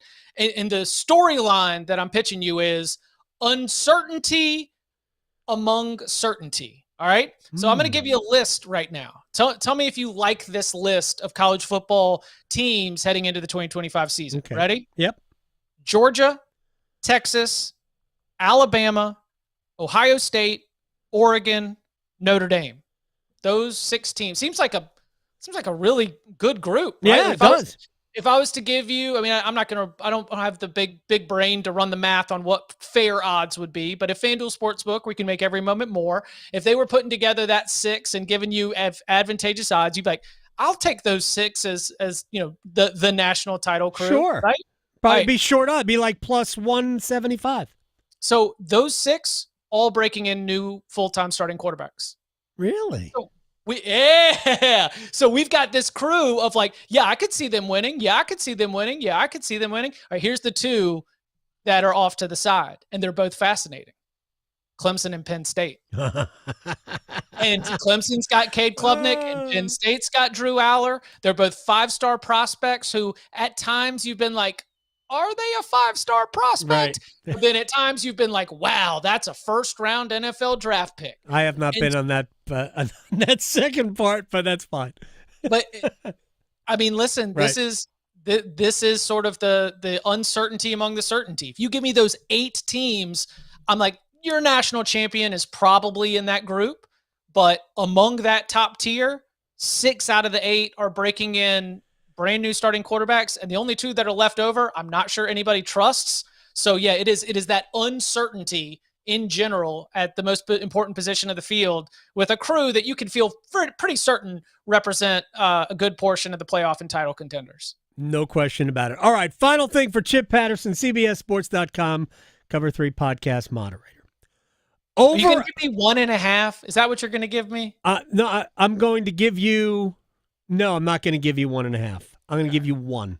Over under 1 point earned by J.J. Spawn at the Ryder Cup at Bethpage in September. Keegan Bradley, the captain, was asked about Spawn, and he spoke of J.J. Spawn as though he was on the team, and he will be on the team. I am not in any way doubting this. Over under 1 point. Well, I guess I tipped my hand for the game, but I've got him at a 1.5. 1.5. I've got him playing in 3 matches. Yes. He plays in the alternate shot matches. And I've got him winning his singles because, I mean, frankly, this guy is going, he didn't come out victorious, but, you know, you got the experience of having to go toe-to-toe with the players, right? With Rory. You've got the experience of playing with all that immense pressure coming out of the delay and the way he played there. I think I trust him to win his singles because who's he going to be lined up against? I mean, it's going to be J.J. Spawn against Sepp Straka. You know, like I don't know, man. Give me J.J. Spawn in that one. I think Big Sepp has shrunk a little here in the last couple weeks. Hot start. Don't love his summer form. Yeah. So J.J. Spawn goes 1-1-1, wins his singles, and then gets a push and a loss in his match play. All right. 1.5 for J.J. Spawn. All right, we'll talk about that more as we get closer. But, man, I do not like Team USA. I even know who's going to be on Team USA. It might look like the leaderboard from Valero from the Texas Open. So my pushback would be that the names that were the figures that seemingly, big air quotes here for those not watching, like came out of nowhere were familiar names, right? Like you were putting Fowler on the team, but it was Ricky, you know, right. and you were you threw Wyndham in there. Oh, Brian Harmon's on the team, but it's Brian Harmon. We've known Brian Harmon forever. Yeah. And so now those roles and those spots are not being, positioned by as familiar names. I think the United States might be okay. I think Keegan. I think Keegan's the one. I think he can hold on to the captaincy for a couple years. Home field advantage is going to be what they lean on. Chip Oh Patterson, my God! we're going to Terrell Hatton against Beth Page. Are you kidding me? Oh, I can't wait. All right, man. I'll talk to you soon. Sounds good. Y'all be well. Chip Patterson here on the Adam Gold Show. When we come back, we'll stretch. We will place bets. Actually, more about that, about J.J. Spawn and the Ryder Cup with Shane Ryan next hour. But we're going to stretch. We're going to place bets. I got more to say about the Hurricanes and the Florida Panthers and bridging the gap next. From the heels Touchdown, Carolina. to the canes. She scores! He covers it all. The Adam Gold Show on the North Carolina Sports Network. The North Carolina Healthcare Association invites you to listen to this month's podcast, Conversations on the State of Healthcare. This month, we're talking about a major collaboration that's making waves in Iredell County. Kim Holland, Development Coordinator for the Iredell Health Foundation, tells us about Whole 3. The goal of the collaborative is about addressing the complex and interwoven challenges that many families in Iredell County face. And, things like poverty, lack of access to health care, and educational disparities. So it's designed as truly a collaborative. It's community-led initiative. We're bringing together schools, nonprofits, health systems, and families to build a system that actually works for families, not just around them. Learn more and join our latest Conversations on the State of Healthcare wherever you listen to your favorite podcasts. And learn more by visiting nchealthcare.org. Hello, I'm Steve Troxler, North Carolina Commissioner of Agriculture. Farming's tough, but you're not alone. That's why the North Carolina Agri-Medicine Institute offers the North Carolina Farm Helpline, a free 24/7 resource for the agriculture community. Long hours, difficult decisions, and unexpected challenges can add up. Whether you need to talk to a counselor who understands farming or help with finances, legal questions, or farm safety, call 844-325-3276. That's 844-325-3276, the North Carolina Farm Helpline, a free 24/7 resource for the agriculture community. 844-325-3276, because no one should face farm life alone. At North Carolina Farm Bureau Insurance, you're more than a policy, you're family. With offices in every county, we're close by when it matters most. Our local agents customize coverage to fit your life. And our award-winning claims team delivers fast, quality repairs. It's no surprise Forbes ranked us the #1 auto insurer in America. North Carolina Farm Bureau Insurance. Helping you is what we do best. Every parent wants their child to grow up healthy and strong, especially if they have a special medical need. And when my son Maddox was born with a rare neurological disorder, private insurance wouldn't cover his care. But Medicaid stepped in, and now Maddox can go to school and have a future of his own. My name is Ashley, and I'm speaking up to protect NC Medicaid. Learn more at ncchild.org/speakup. That's ncchild.org/speakup. Why choose a family physician? Because they provide healthcare expertise for the entire family, care for acute and chronic disease, treat all ages, and most importantly, keep you healthy. In fact, adults with a family physician have lower healthcare costs, better health outcomes, and are hospitalized less frequently. Family physicians, your trusted healthcare advisor for you and your family for life. Brought to you by the NC Academy of Family Physicians. If you are on Medicare, scammers may target you to steal your identity. Remember, Medicare will never call you asking for personal details. The NC Department of Insurance Senior Medicare Patrol program is here to protect you from fraud and provides you with knowledge to stay safe. Contact SMP today at ncshiip.com or call toll free at 855-408-1212. Project supported by grants from the Administration for Community Living. Contents do not necessarily represent official views of, nor an endorsement by ACL, HHS, or the U.S. government. This is Adam Gold. There will be tushes pushed in the NFL in 2025. Pushing tushes. There you go. Happy Hump Day! That's brilliant. The Adam Gold Show.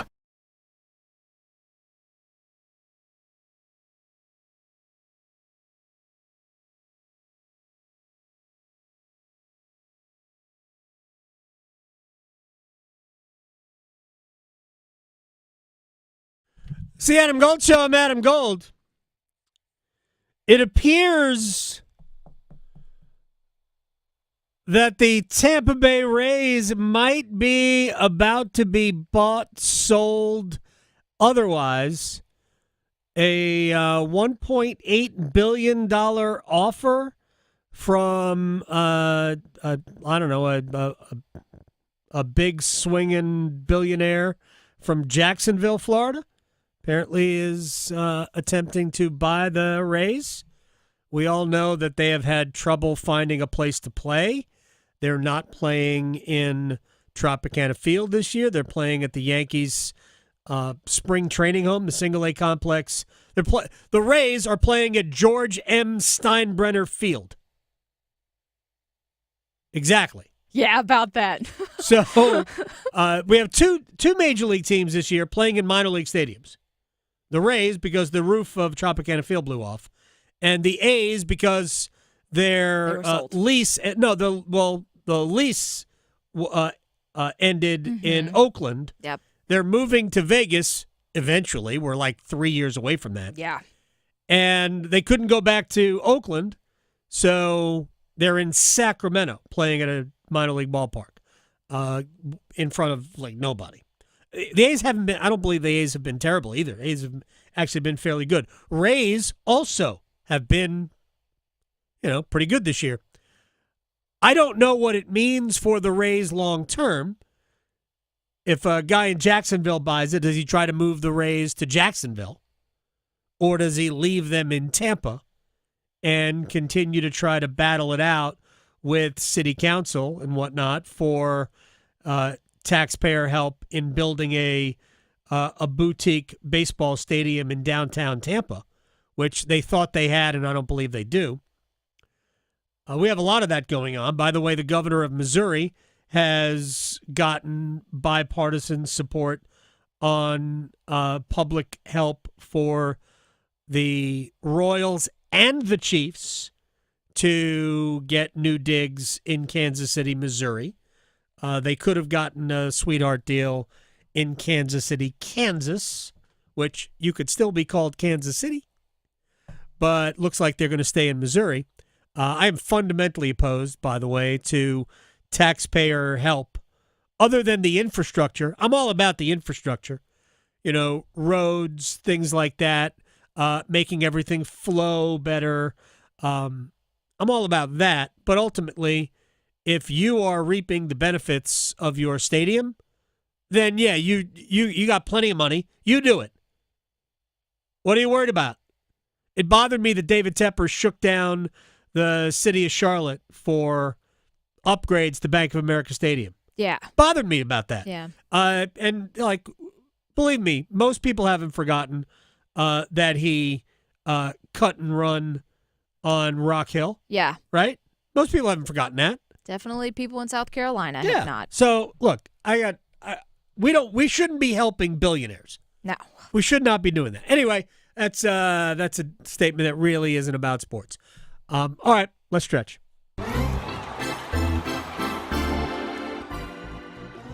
Well, one thing that might be bad for your brain, which there's a lot of things that are bad for your brain, and maybe David Tepper needs to take this advice. Yeah, exactly. Boxing. Yeah, that's not good either.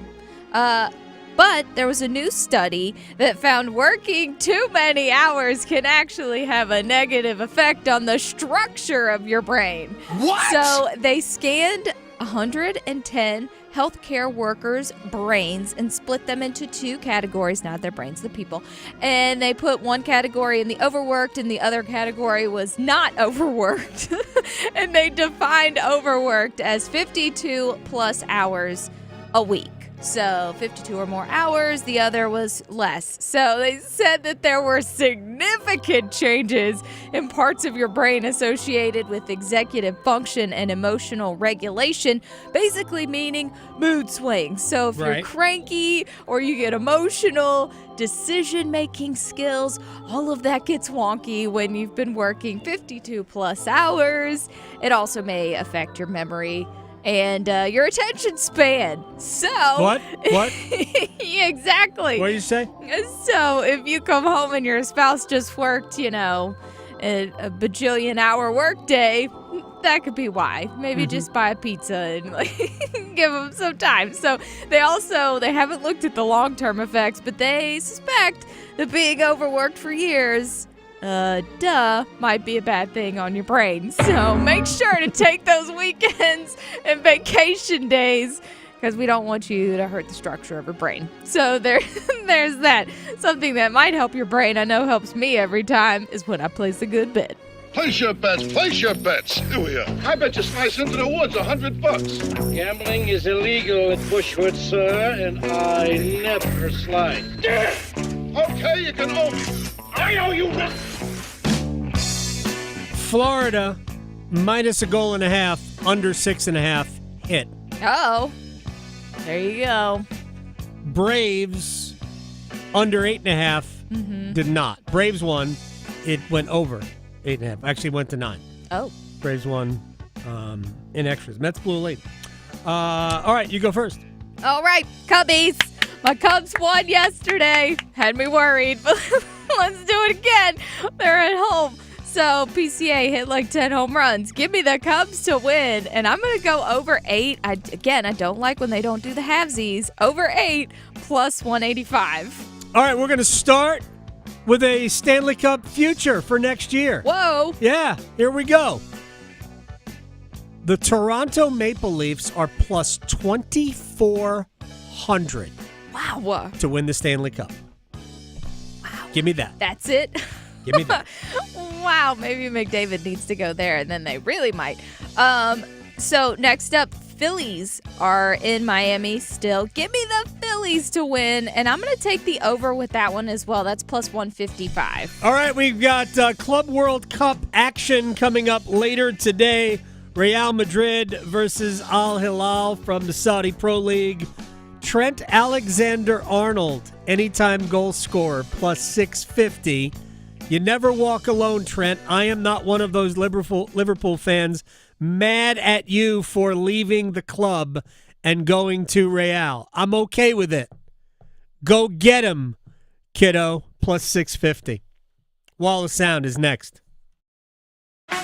Talking sports, dropping truth. The Adam Gold Show on the North Carolina Sports Network.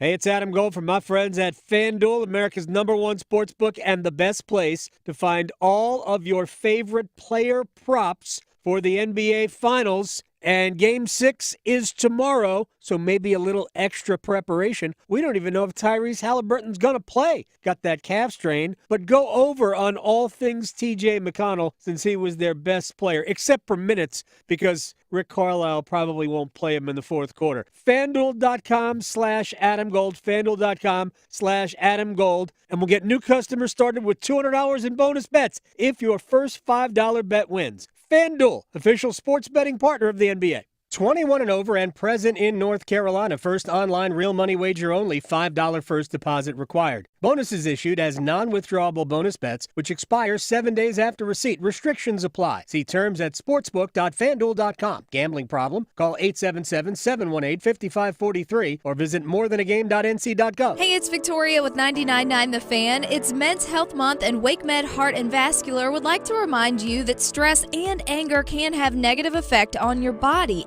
and if continued over time can cause major problems like headache, upset stomach, insomnia, high blood pressure, and maybe even a heart attack or stroke. So take a time out, relax, take a deep breath, and walk it off. Manage your stress and your heart will thank you. Learn more about caring for your heart at wakemed.org. Triple play, triple play, triple play. 3 ways to win on every scratch-off. They're like a 3-man wrecking crew of winning potential smashing into your bare hands.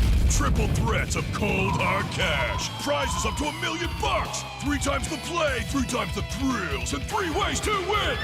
Triple play from the North Carolina Education Lottery with triple action-packed chances to win. Must be 18 to play. Approximate overall odds of winning range from 1 in 3.84 to 4.79. Problem gambling helpline 877-718-5544. At First Carolina Bank, we pride ourselves on building relationships and doing the day-to-day things in banking extremely well. Experience the First Carolina way for yourself or your business today. Visit firstcarolinabank.com. First Carolina Bank. Member FDIC. Adam Gold in studio with my friend Ryan Monsine from the Aluminum Company of North Carolina. Because you guys do everything for the exterior of your home, these things can add up. And there are a lot of people who think, I can't afford this. How can the Aluminum Company make it easier? Yeah, well, Adam, we have plans that are 12 months, 0 interest, and 0 payments for 12 months, which make it super affordable for people to do anything on their home, whether it's windows, siding, doors, roofing, gutters, any kind of exterior home improvement.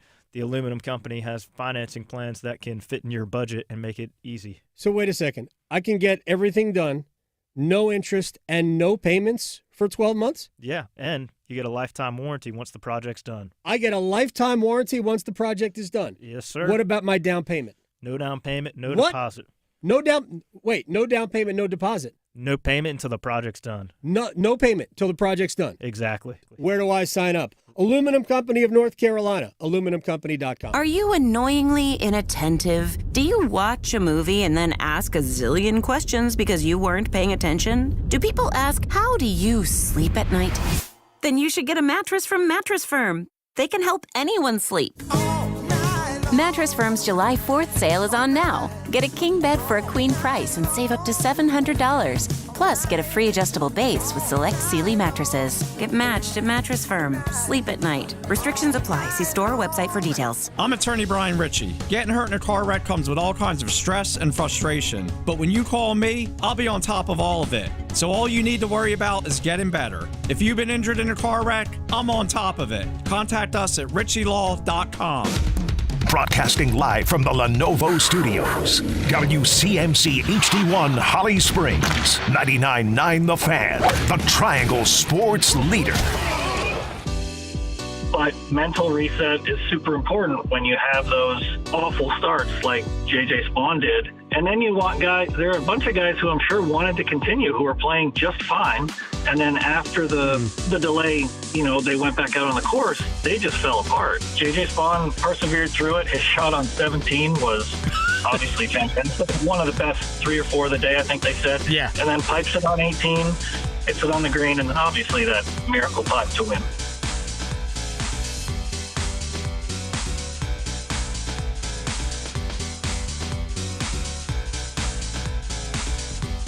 It's the Adam Gold Show. I am Adam Gold. Victoria on the ones and twos. Shane Ryan from Golf Digest is going to join us just a few minutes, and we will talk a little bit about little golf. We talked about it briefly on Monday.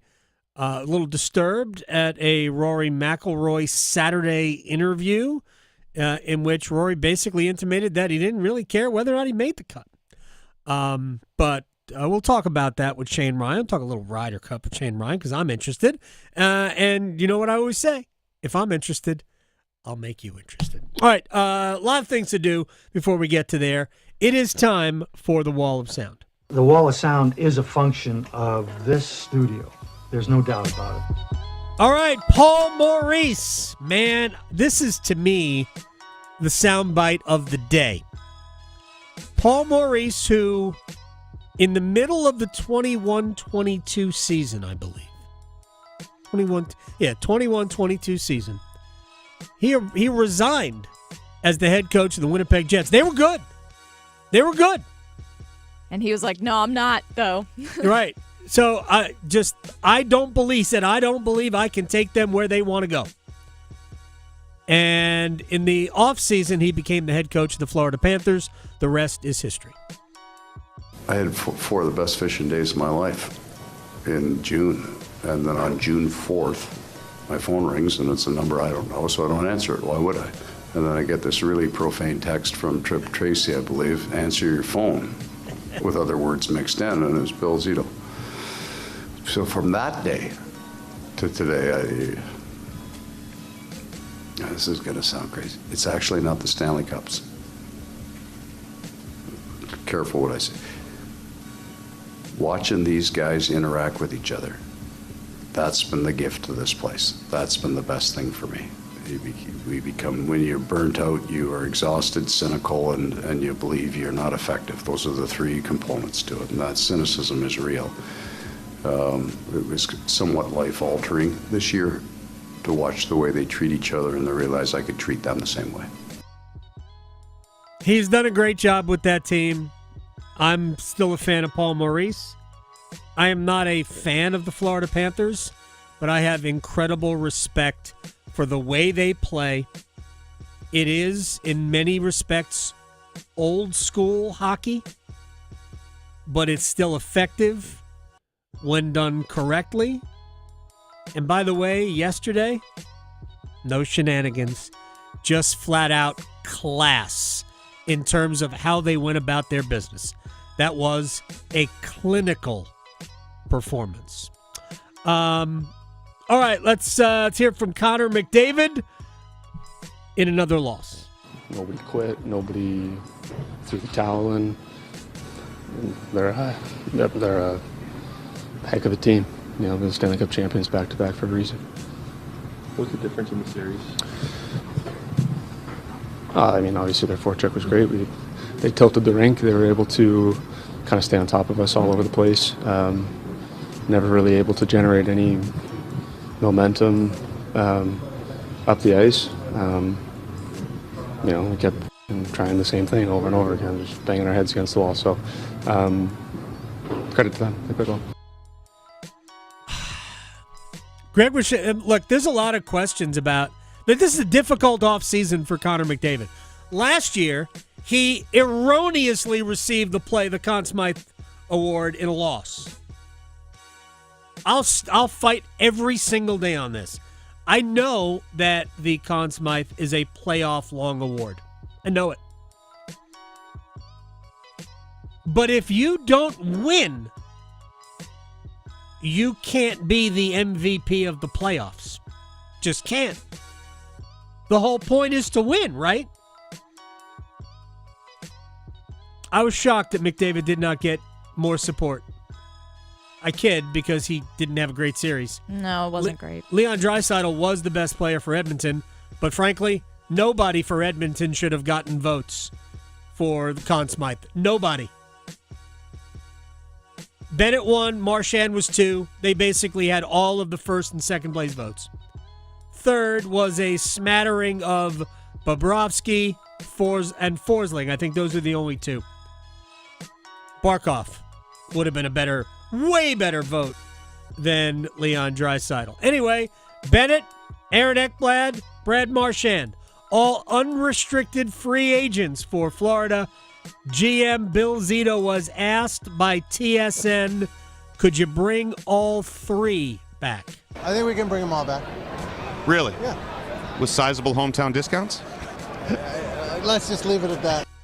All right, Bill Zito was smart to not get into it, but I believe that was that James Duthie who asked that question?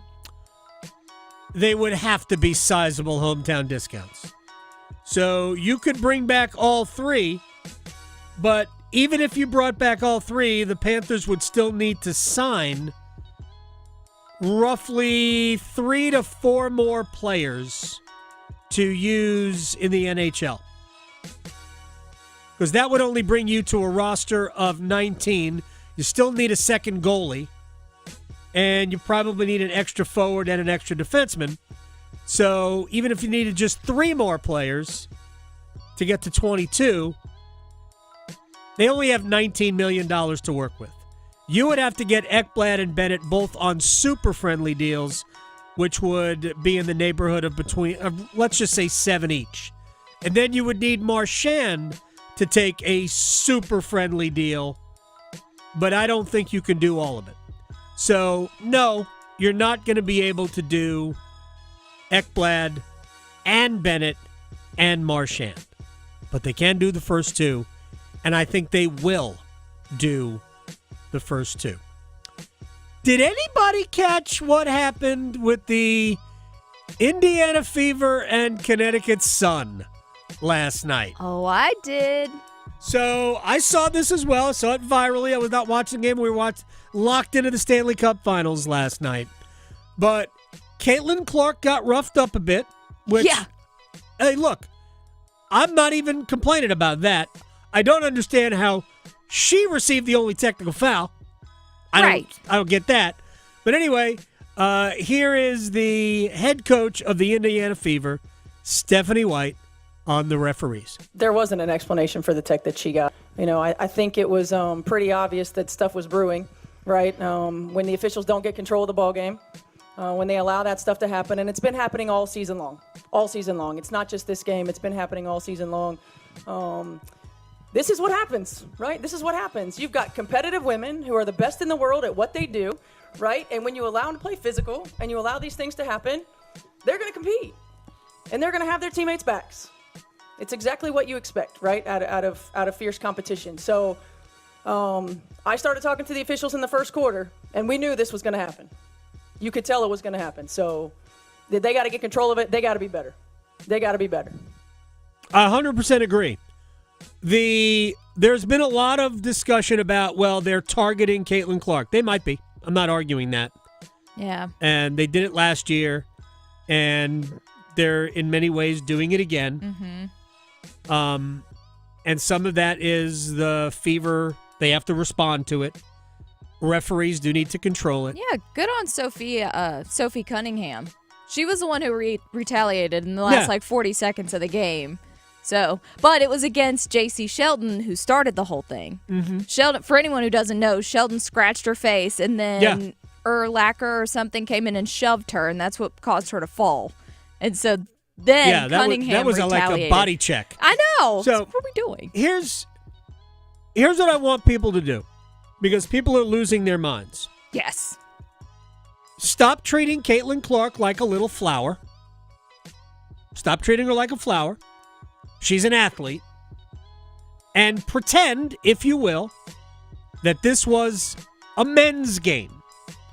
Would we be making a huge deal over this were it a men's game? The answer is no, we wouldn't. Let them sort it out. Let the referees control the game. Because I watched the press conference, and they were like, can we talk about basketball? It was a flagrant foul. They called a flagrant foul. Whatever. Like, just let it play out. Let it go. Let's not pretend that Caitlin Clark is defenseless here. Okay. She is an awesome player. Mm-hmm. It will sort itself out.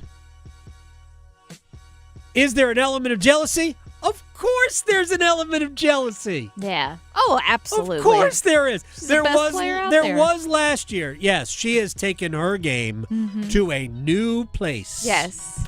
Which, I don't know, maybe Christine Brennan saw the future last year. Apparently we went viral. Oh. Our conversation, Christine Brennan was on the show Monday about Caitlin Clark. Apparently we went viral. Okay. In WNBA circles. There was also an article in the New York Post. Nice. Based on our conversation. So, yeah. There you go. Shouts to Christine Brennan. All right, when we come back, Shane Ryan, Golf Digest. JJ Spawn's going to be on the Ryder Cup team. He is. Is that good? Next.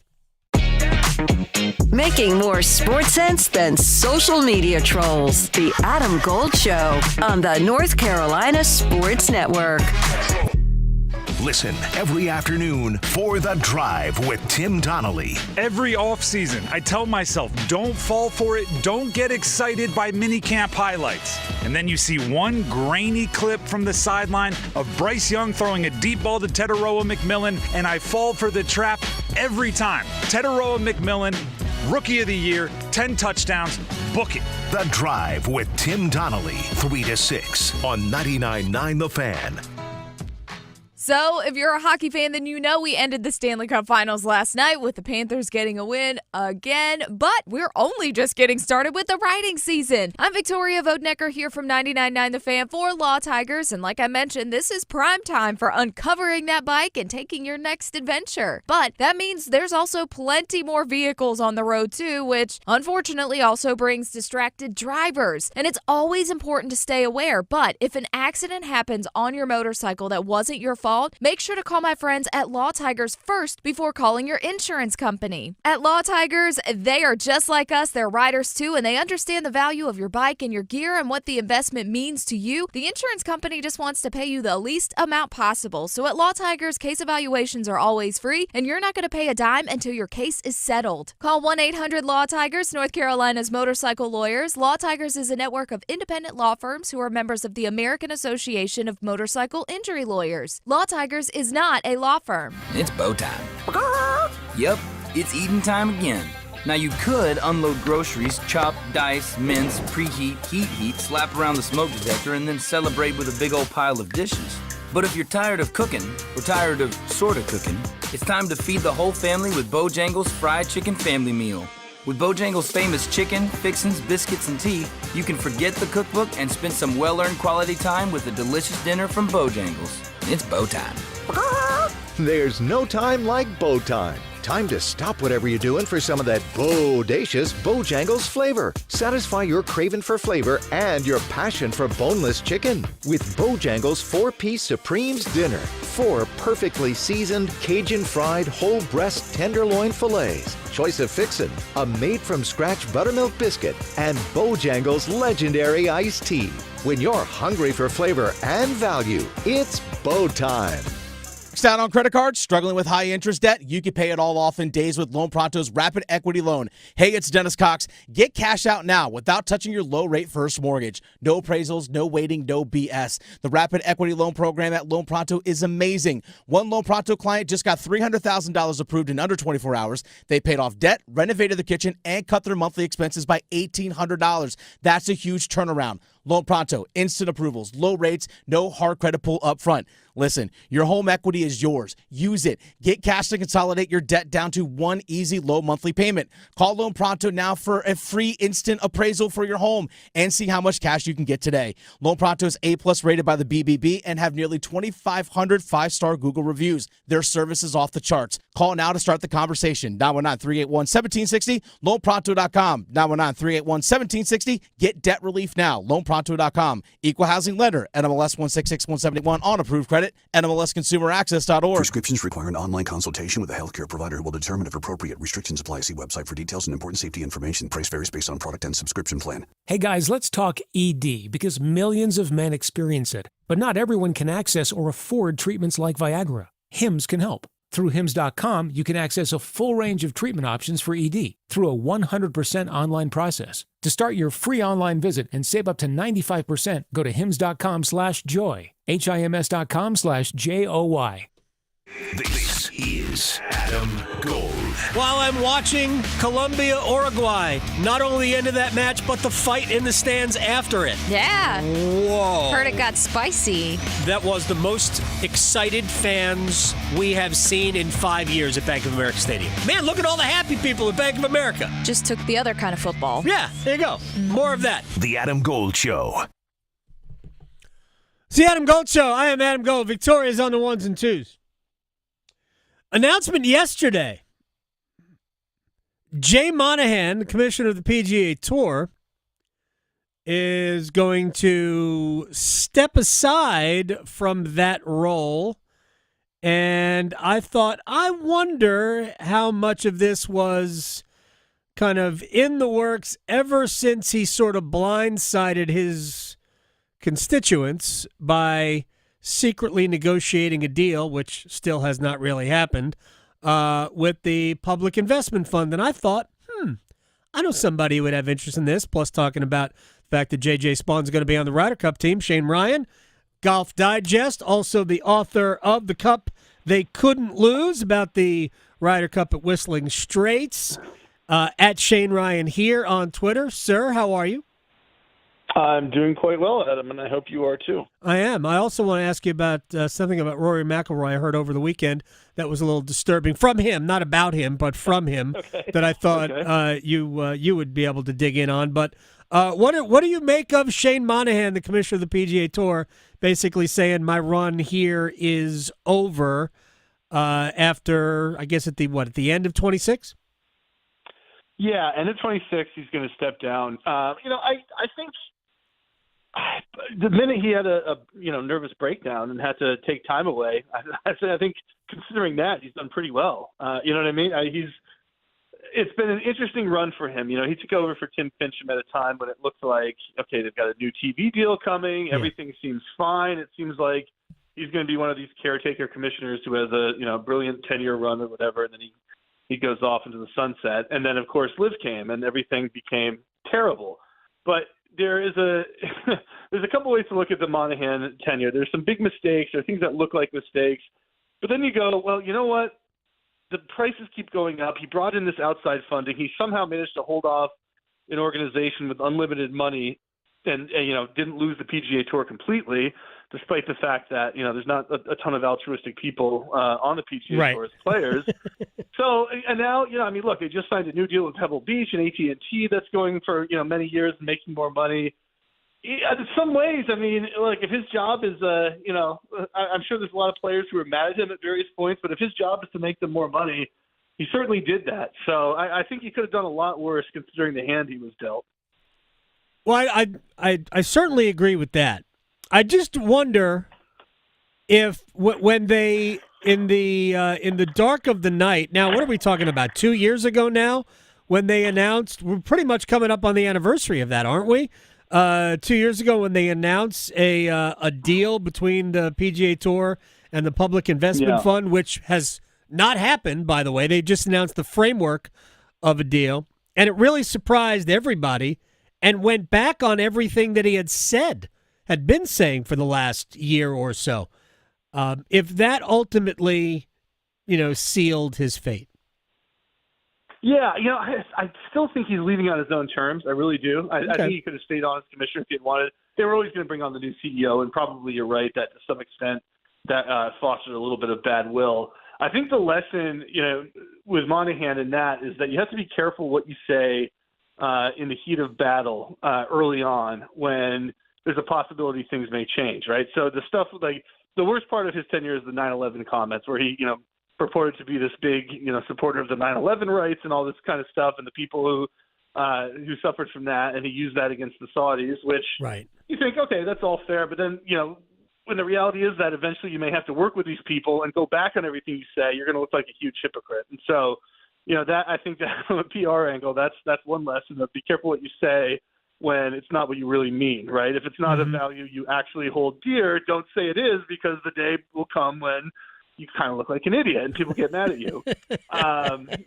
So that's one thing. But yeah, the like you said, 2 years almost since this framework deal, which there's so many ways to look at that, where it came across as this big betrayal at the time. Now you look at it and go, if you're a conspiracy theorist, was this some master plan by the PGA Tour to like a stall tactic? Right. Right. Like they took the air out of the ball. It's the four corners.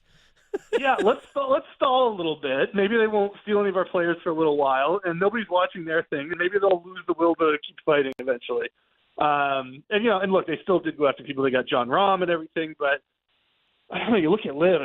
They do have endless money as long as they want to spend it, but it is a failed product at the same time, right? It's not succeeding by any metric at all, and the PGA Tour finds itself in a more powerful position, I think, right now than it has at any point. So again, winning might be the wrong word, because their new SSG investors may still want that Saudi money. They probably do. Yeah. The Saudis don't seem to be going anywhere, despite the fact that Liv is kind of a mess. So I don't know if they're winning, but they definitely have survived.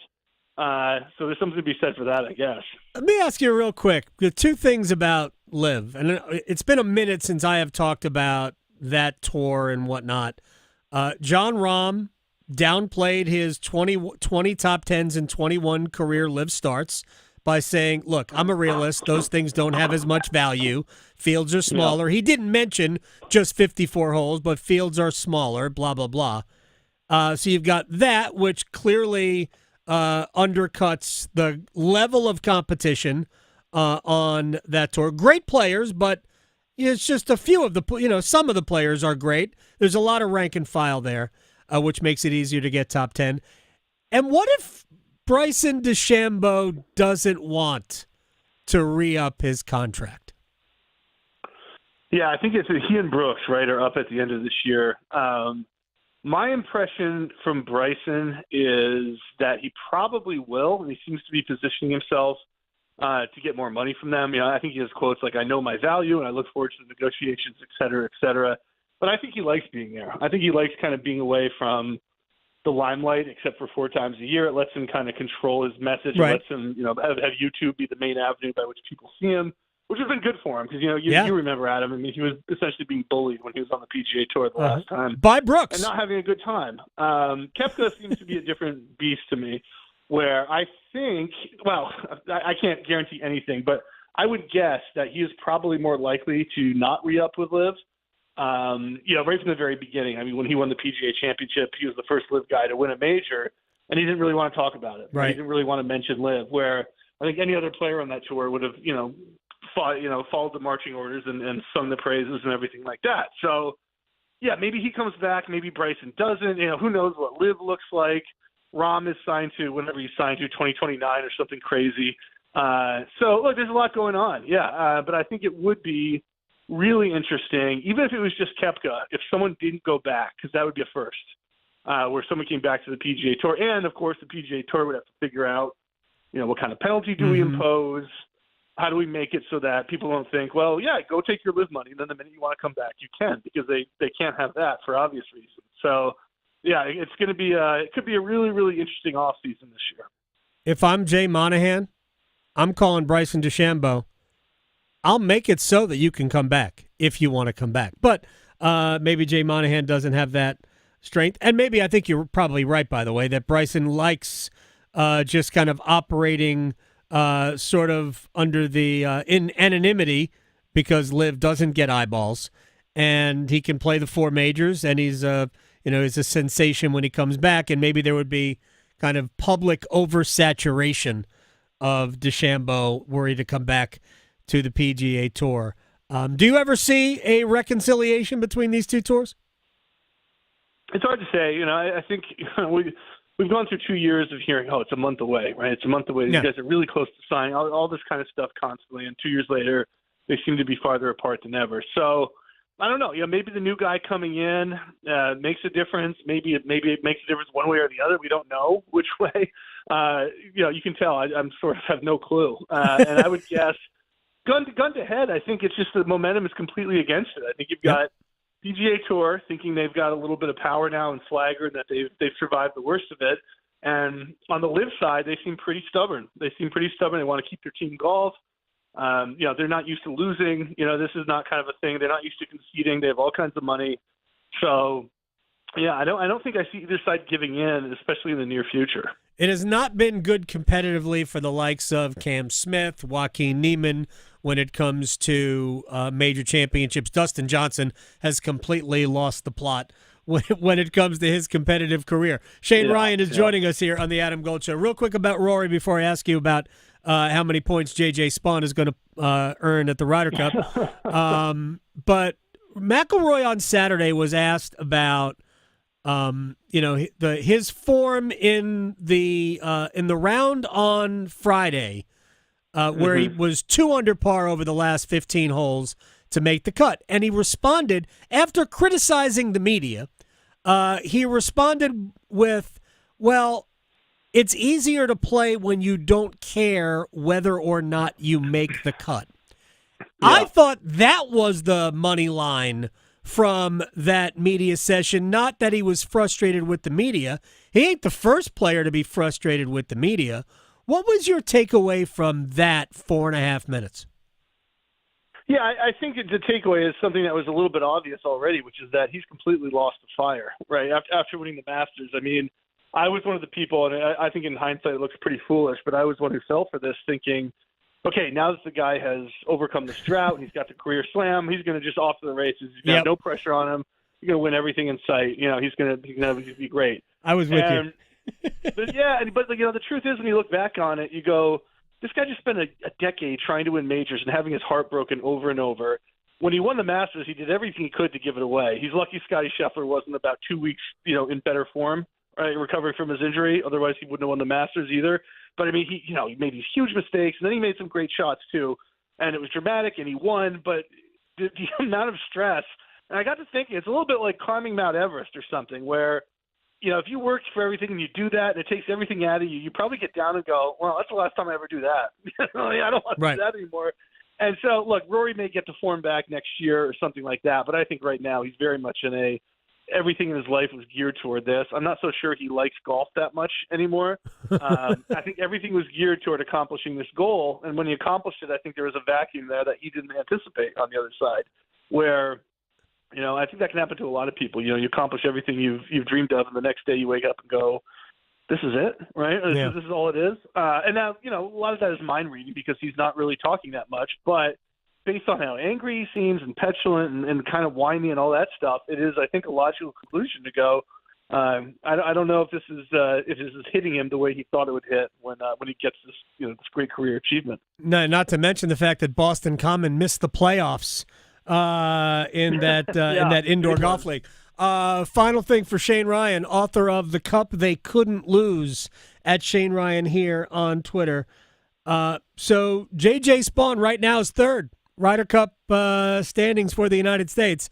I'm not saying he's a lock because there's a lot of golf to be played and a lot of points to be earned between now and the middle of August, but going to be on the team because, frankly, I'm not sure who would be the favorites to be the 6 captains picks for Keegan Bradley. What do you make of where Team USA is with not that much time, 2 months, between now and rosters?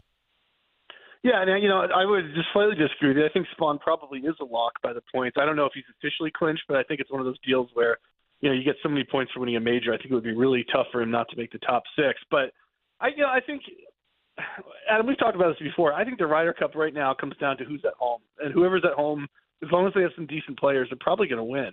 It's been an era of home blowouts. We've seen it for a decade and change coming up. So, look, you look at the top of Justin Thomas, Morikawa, Scottie Scheffler, Xander Schauffele, all these guys that are going to be in the top 6. Those are all, big-ish names. And then I think, if Keegan Bradley, if you're the captain, you have a wish list of saying, well, I hope Patrick Cantley starts getting a little bit of form. I think he's 13th or something now. Yeah. I want Spieth up there. Maybe these guys who have a little bit of experience and have these big moments. So yeah, I don't want Andrew Novak on the team, right, or someone like that. But I will say, like J.J. Spawn, he hung with Rory McIlroy for the entire Players Championship. I'm okay with it. Putt stopped about an inch short. He hung tough at Oakmont and beat all these big names. When everybody thought after leading on day one he's gonna vanish. I mean, a guy who can bogey whatever it was 5 of the first 6 holes on Sunday and stay tough and come back and win. I'm okay with him being on the Ryder Cup. I think he's be just fine. In fact, he's like a little terrier. I think he's great. Even someone like Ben Griffin, where Griffin plays great at the Memorial, he plays great at Colonial, he plays great at Oakmont. Those are 3 hard courses, just like Bethpage Black. I'm fine with Ben Griffin being on the team. He's playing really well right now, and I don't think he or Spawn are weak. You know what I mean? I think they're going to rise to the occasion. They'll be just fine. I think, look, in February, everybody wanted to crown the Europeans champions already. I think things have changed. Scheffler's back in top form. And again, just get a few guys going. Maybe Xander starts playing a little better, or Cantley, and maybe Justin Thomas has a good last couple months. And I think Bradley's going to be sitting pretty. I really don't think he's going to be too worried. Shane Ryan, author of The Cup They Couldn't Lose. That's Shane Ryan here. Thank you very much, my friend. I'll talk to you soon. Sounds good, Adam. Thank you. You got it. Shane Ryan here on the Adam Gold Show. All right, when we come back, Gap, Florida Panthers, Carolina Hurricanes. How does Carolina bridge it? Do they have to? Next. Questioning goalie interference calls since day one. The Adam Gold Show on the North Carolina Sports Network. The North Carolina Healthcare Association invites you to listen to this month's podcast, Conversations on the State of Healthcare. This month, we're talking about a major collaboration that's making waves in Iredell County. Kim Holland, Development Coordinator for the Iredell Health Foundation, tells us about Whole 3. The goal of the collaborative is about addressing the complex and interwoven challenges that many families in Iredell County face. And, things like poverty, lack of access to health care, and educational disparities. So it's designed as truly a collaborative. It's community-led initiative. We're bringing together schools, nonprofits, health systems, and families to build a system that actually works for families, not just around them. Learn more and join our latest Conversations on the State of Healthcare wherever you listen to your favorite podcasts. And learn more by visiting nchealthcare.org.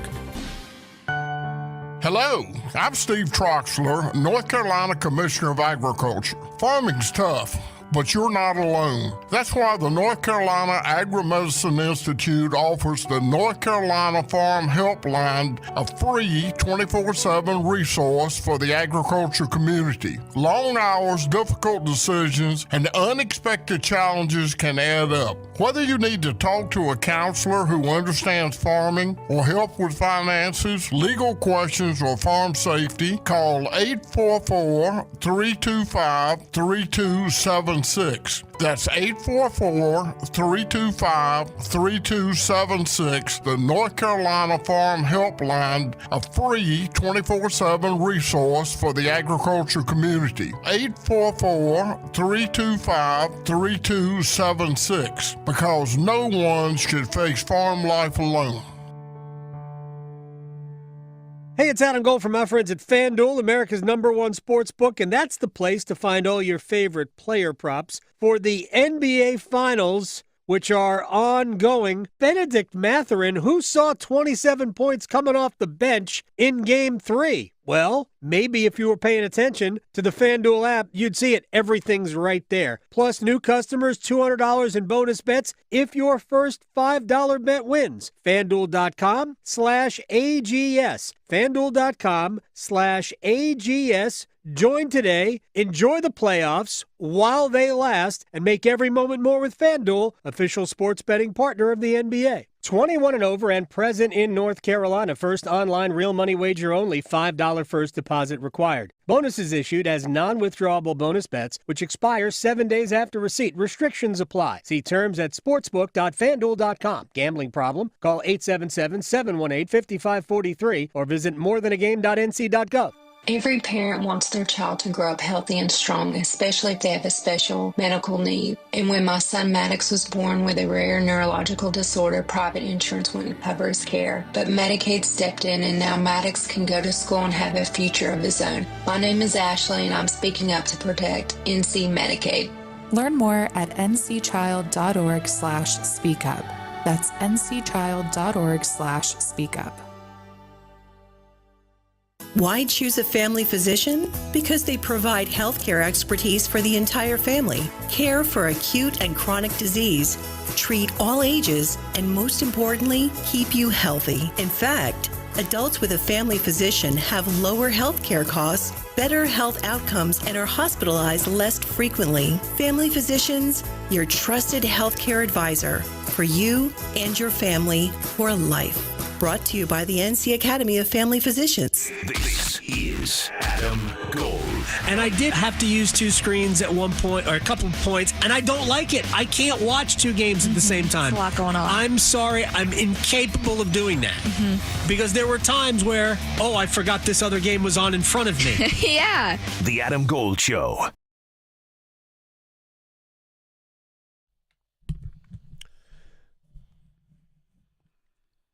It's the Adam Gold Show. I'm Adam Gold, victorious on the ones and twos. Back-to-back Stanley Cup championships for the Florida Panthers puts them in rarefied air. The last time we had a repeat champion, it was the Pittsburgh Penguins from the early teens, right? I guess we call it the teens. No, it wasn't early. It was late. It was 17 and 18, I believe. No, 16 and 17. Penguins won back-to-back. Still in the teens. Still so in you're the teens. Sort of right.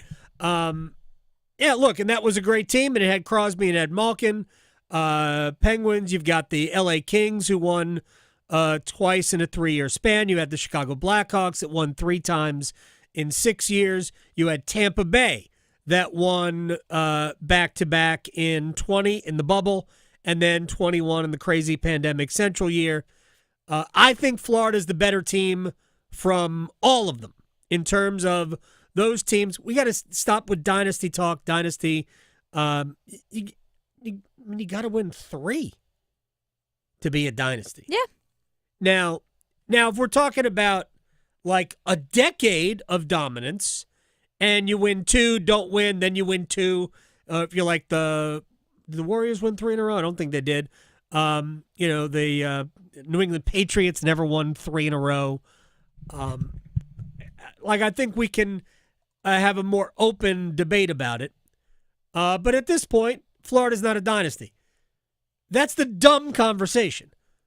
We can recognize that they are a historically great team.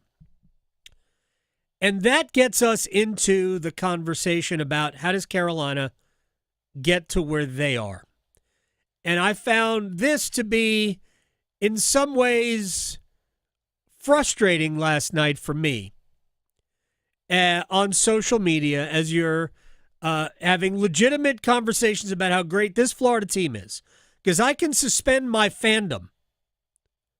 I am a Hurricanes fan, not to mention cover the team pretty closely. I feel like I can be objective about the team, in spite of what some people think. And I loved watching the Panthers play. And as it occurred to me as I'm watching a game last night, is that I was thrilled to see validation for the fact that Carolina Hurricanes hockey can succeed. Because that's what Florida was doing. They were playing Carolina Hurricanes hockey. Canes and Panthers do exactly the same thing. Florida just does it better. In some ways, they do it with better players. In some ways, they do it with meaner players. There's no question about that. And I know how it seems like Carolina is so far from Florida. I mean, they are and they aren't. Yeah, there is a significant gap between the Hurricanes and the Panthers. And bridging that to an extent is going to be the mission of this offseason with this enormous amount of salary cap room, which, by the way, there's a lot of teams with cap space. The cap has gone up, hasn't gone up by like $15 million. It's only gone up by about $6 million, but that's significant. In many ways, that's a significant player. It's not a great free agent class to have a lot of cap room, by the way, but there aren't that many free agents that are worth spending a lot of money on. So that allows a lot more teams to think that, hey, we can afford Mitch Marner. Anyway, how does Carolina get to where Florida is? So let me go to the end first. And the end is they don't have to get to where Florida is. Hear me out. All you got to do is, because no team is getting to where Florida is. Nobody. We are talking about historically great Florida Panthers hockey right now. And I'm talking about putting them in maybe not quite Islanders, Oilers 80s or Canadiens 70s, things like that.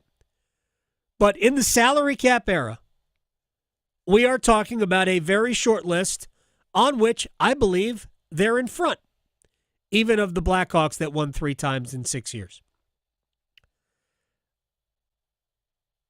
When they bring back Bennett and Ekblad, they will be bringing back essentially the team that won the Cup. They will be. Now, it'll be minus Brad Marchand, but I think they bring back Sam Bennett and Aaron Ekblad, fill out the roster, and they'll have maybe not quite the same team, because Marchand was amazing in the playoffs, but they'll have a pretty great team.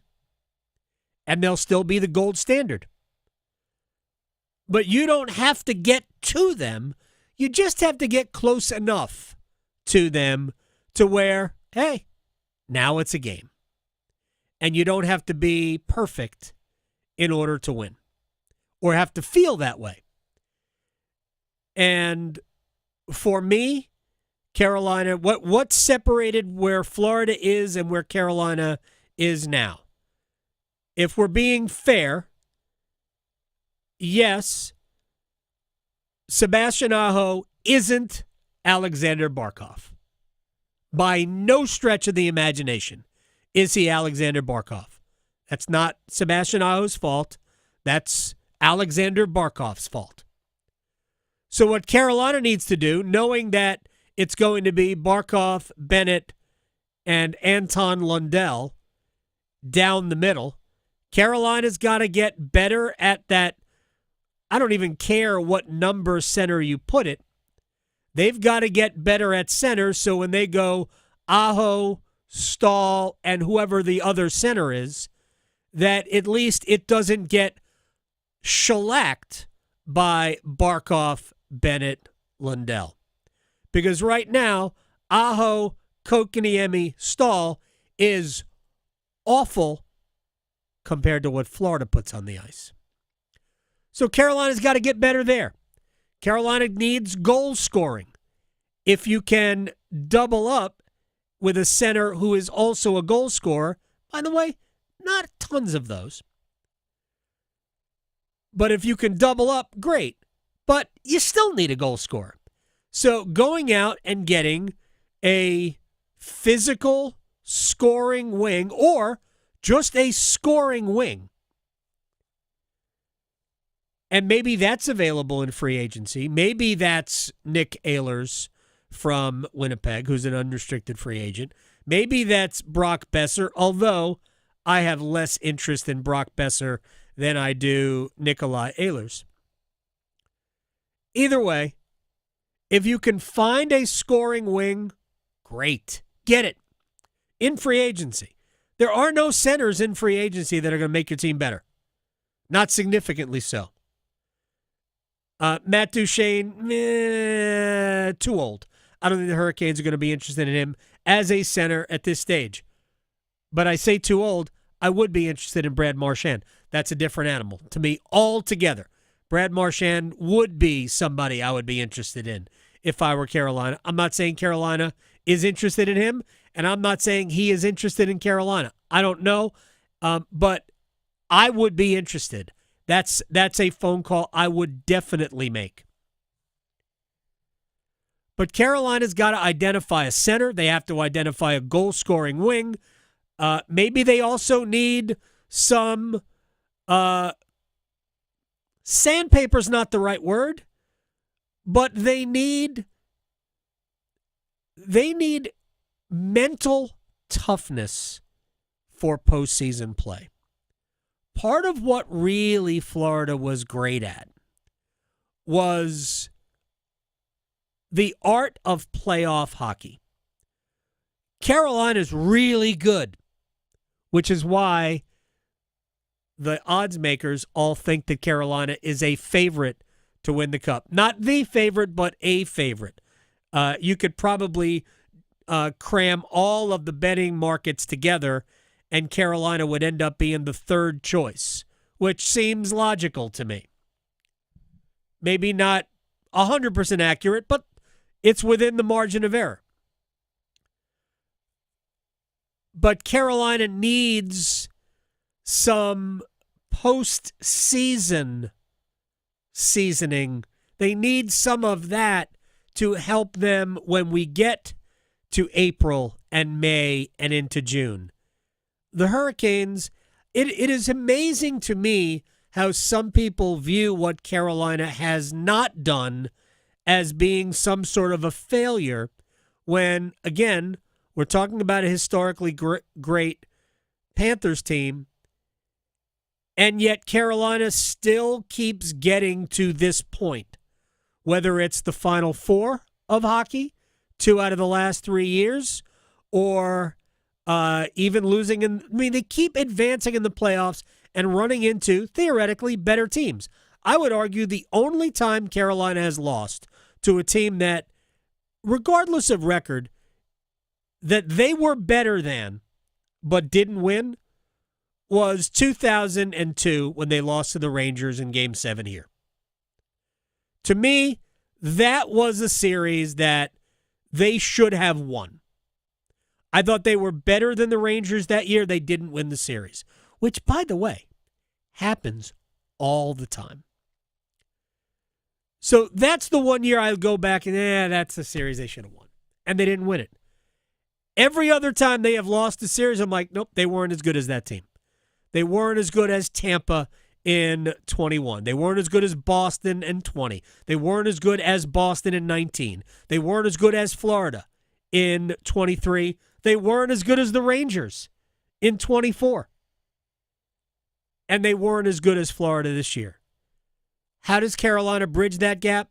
Carolina doesn't have to get all the way to Florida. They just have to get close enough to where when the game starts, you're right in it. It's basically a toss-up game. And I don't think Carolina is as far away from that as some people think. They need a number one right shot defenseman. They need a center. They need a scoring winger. Those things are out there. And by the way, we will podcast about it tonight.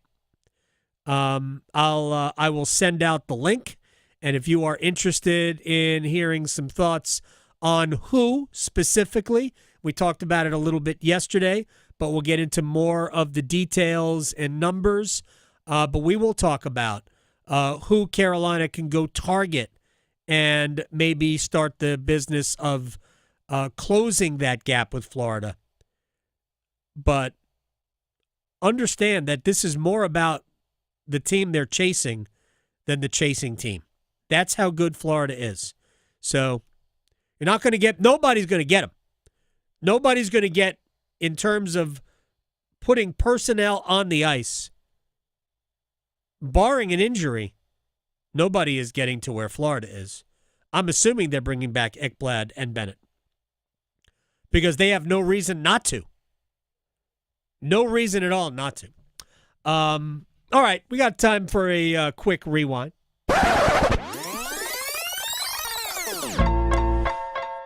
Something a little bit different. Brian Geisinger joined us earlier. We talked about Will Wade and his bluster, slamming Carolina for misusing Venal and Luben. Remember, he said when he plays 28 minutes a night, he averages 15 and 8. So we're going to play him 28 minutes a night, and he's going to average 15 and 8. I asked Brian Geisinger, was Will Wade just having a good time, or does he have a point? I think he was just having a good time. I mean, it's a Saturday afternoon, and beautiful sunny day in Raleigh, North Carolina, and hanging with the players, hanging with the boosters. I mean, it's a I think sort of a silly way to both continue to vibe and connect with the fan base, and maybe put a little confidence into the sales of Venal and Luben. So look, he's going to play a lot for State next season, but assuming guys like Zamika Wilkins and especially Paul Mabaya are ready to play next season as well too, it's going to be a platoon. So maybe there are going to be some games he plays 28 minutes or more, but my guess is he's going to end up playing sort of more in the 20-25 range, like that, maybe a little bit lower. So I think he's a nice player. He's going to help them in a bunch of different ways on both sides of the floor next season. But even as someone that's liked Luben since his freshman season at Notre Dame, I'm not sure there's like a superstar hiding in plain sight here. So, but yeah, this is certainly bulletin board material if you're a UNC fan, or it's it's just or it's more of the same, sort of like I'm trying to blanking on how the word to describe this, but just more good vibes, I guess, between the new coaching staff and an excited fan base here. Yeah, I mean, that's fine too, right? All of what Will Wade said is just he's preaching to the choir.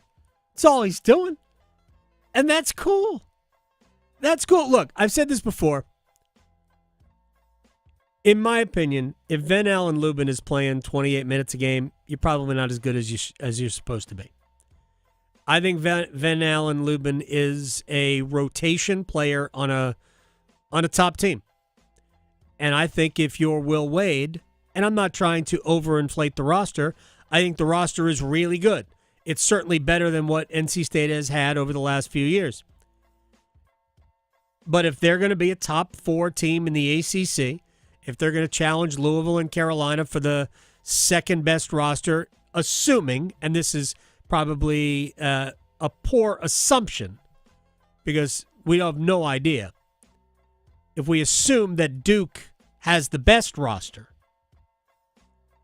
then NC State might have the second best roster.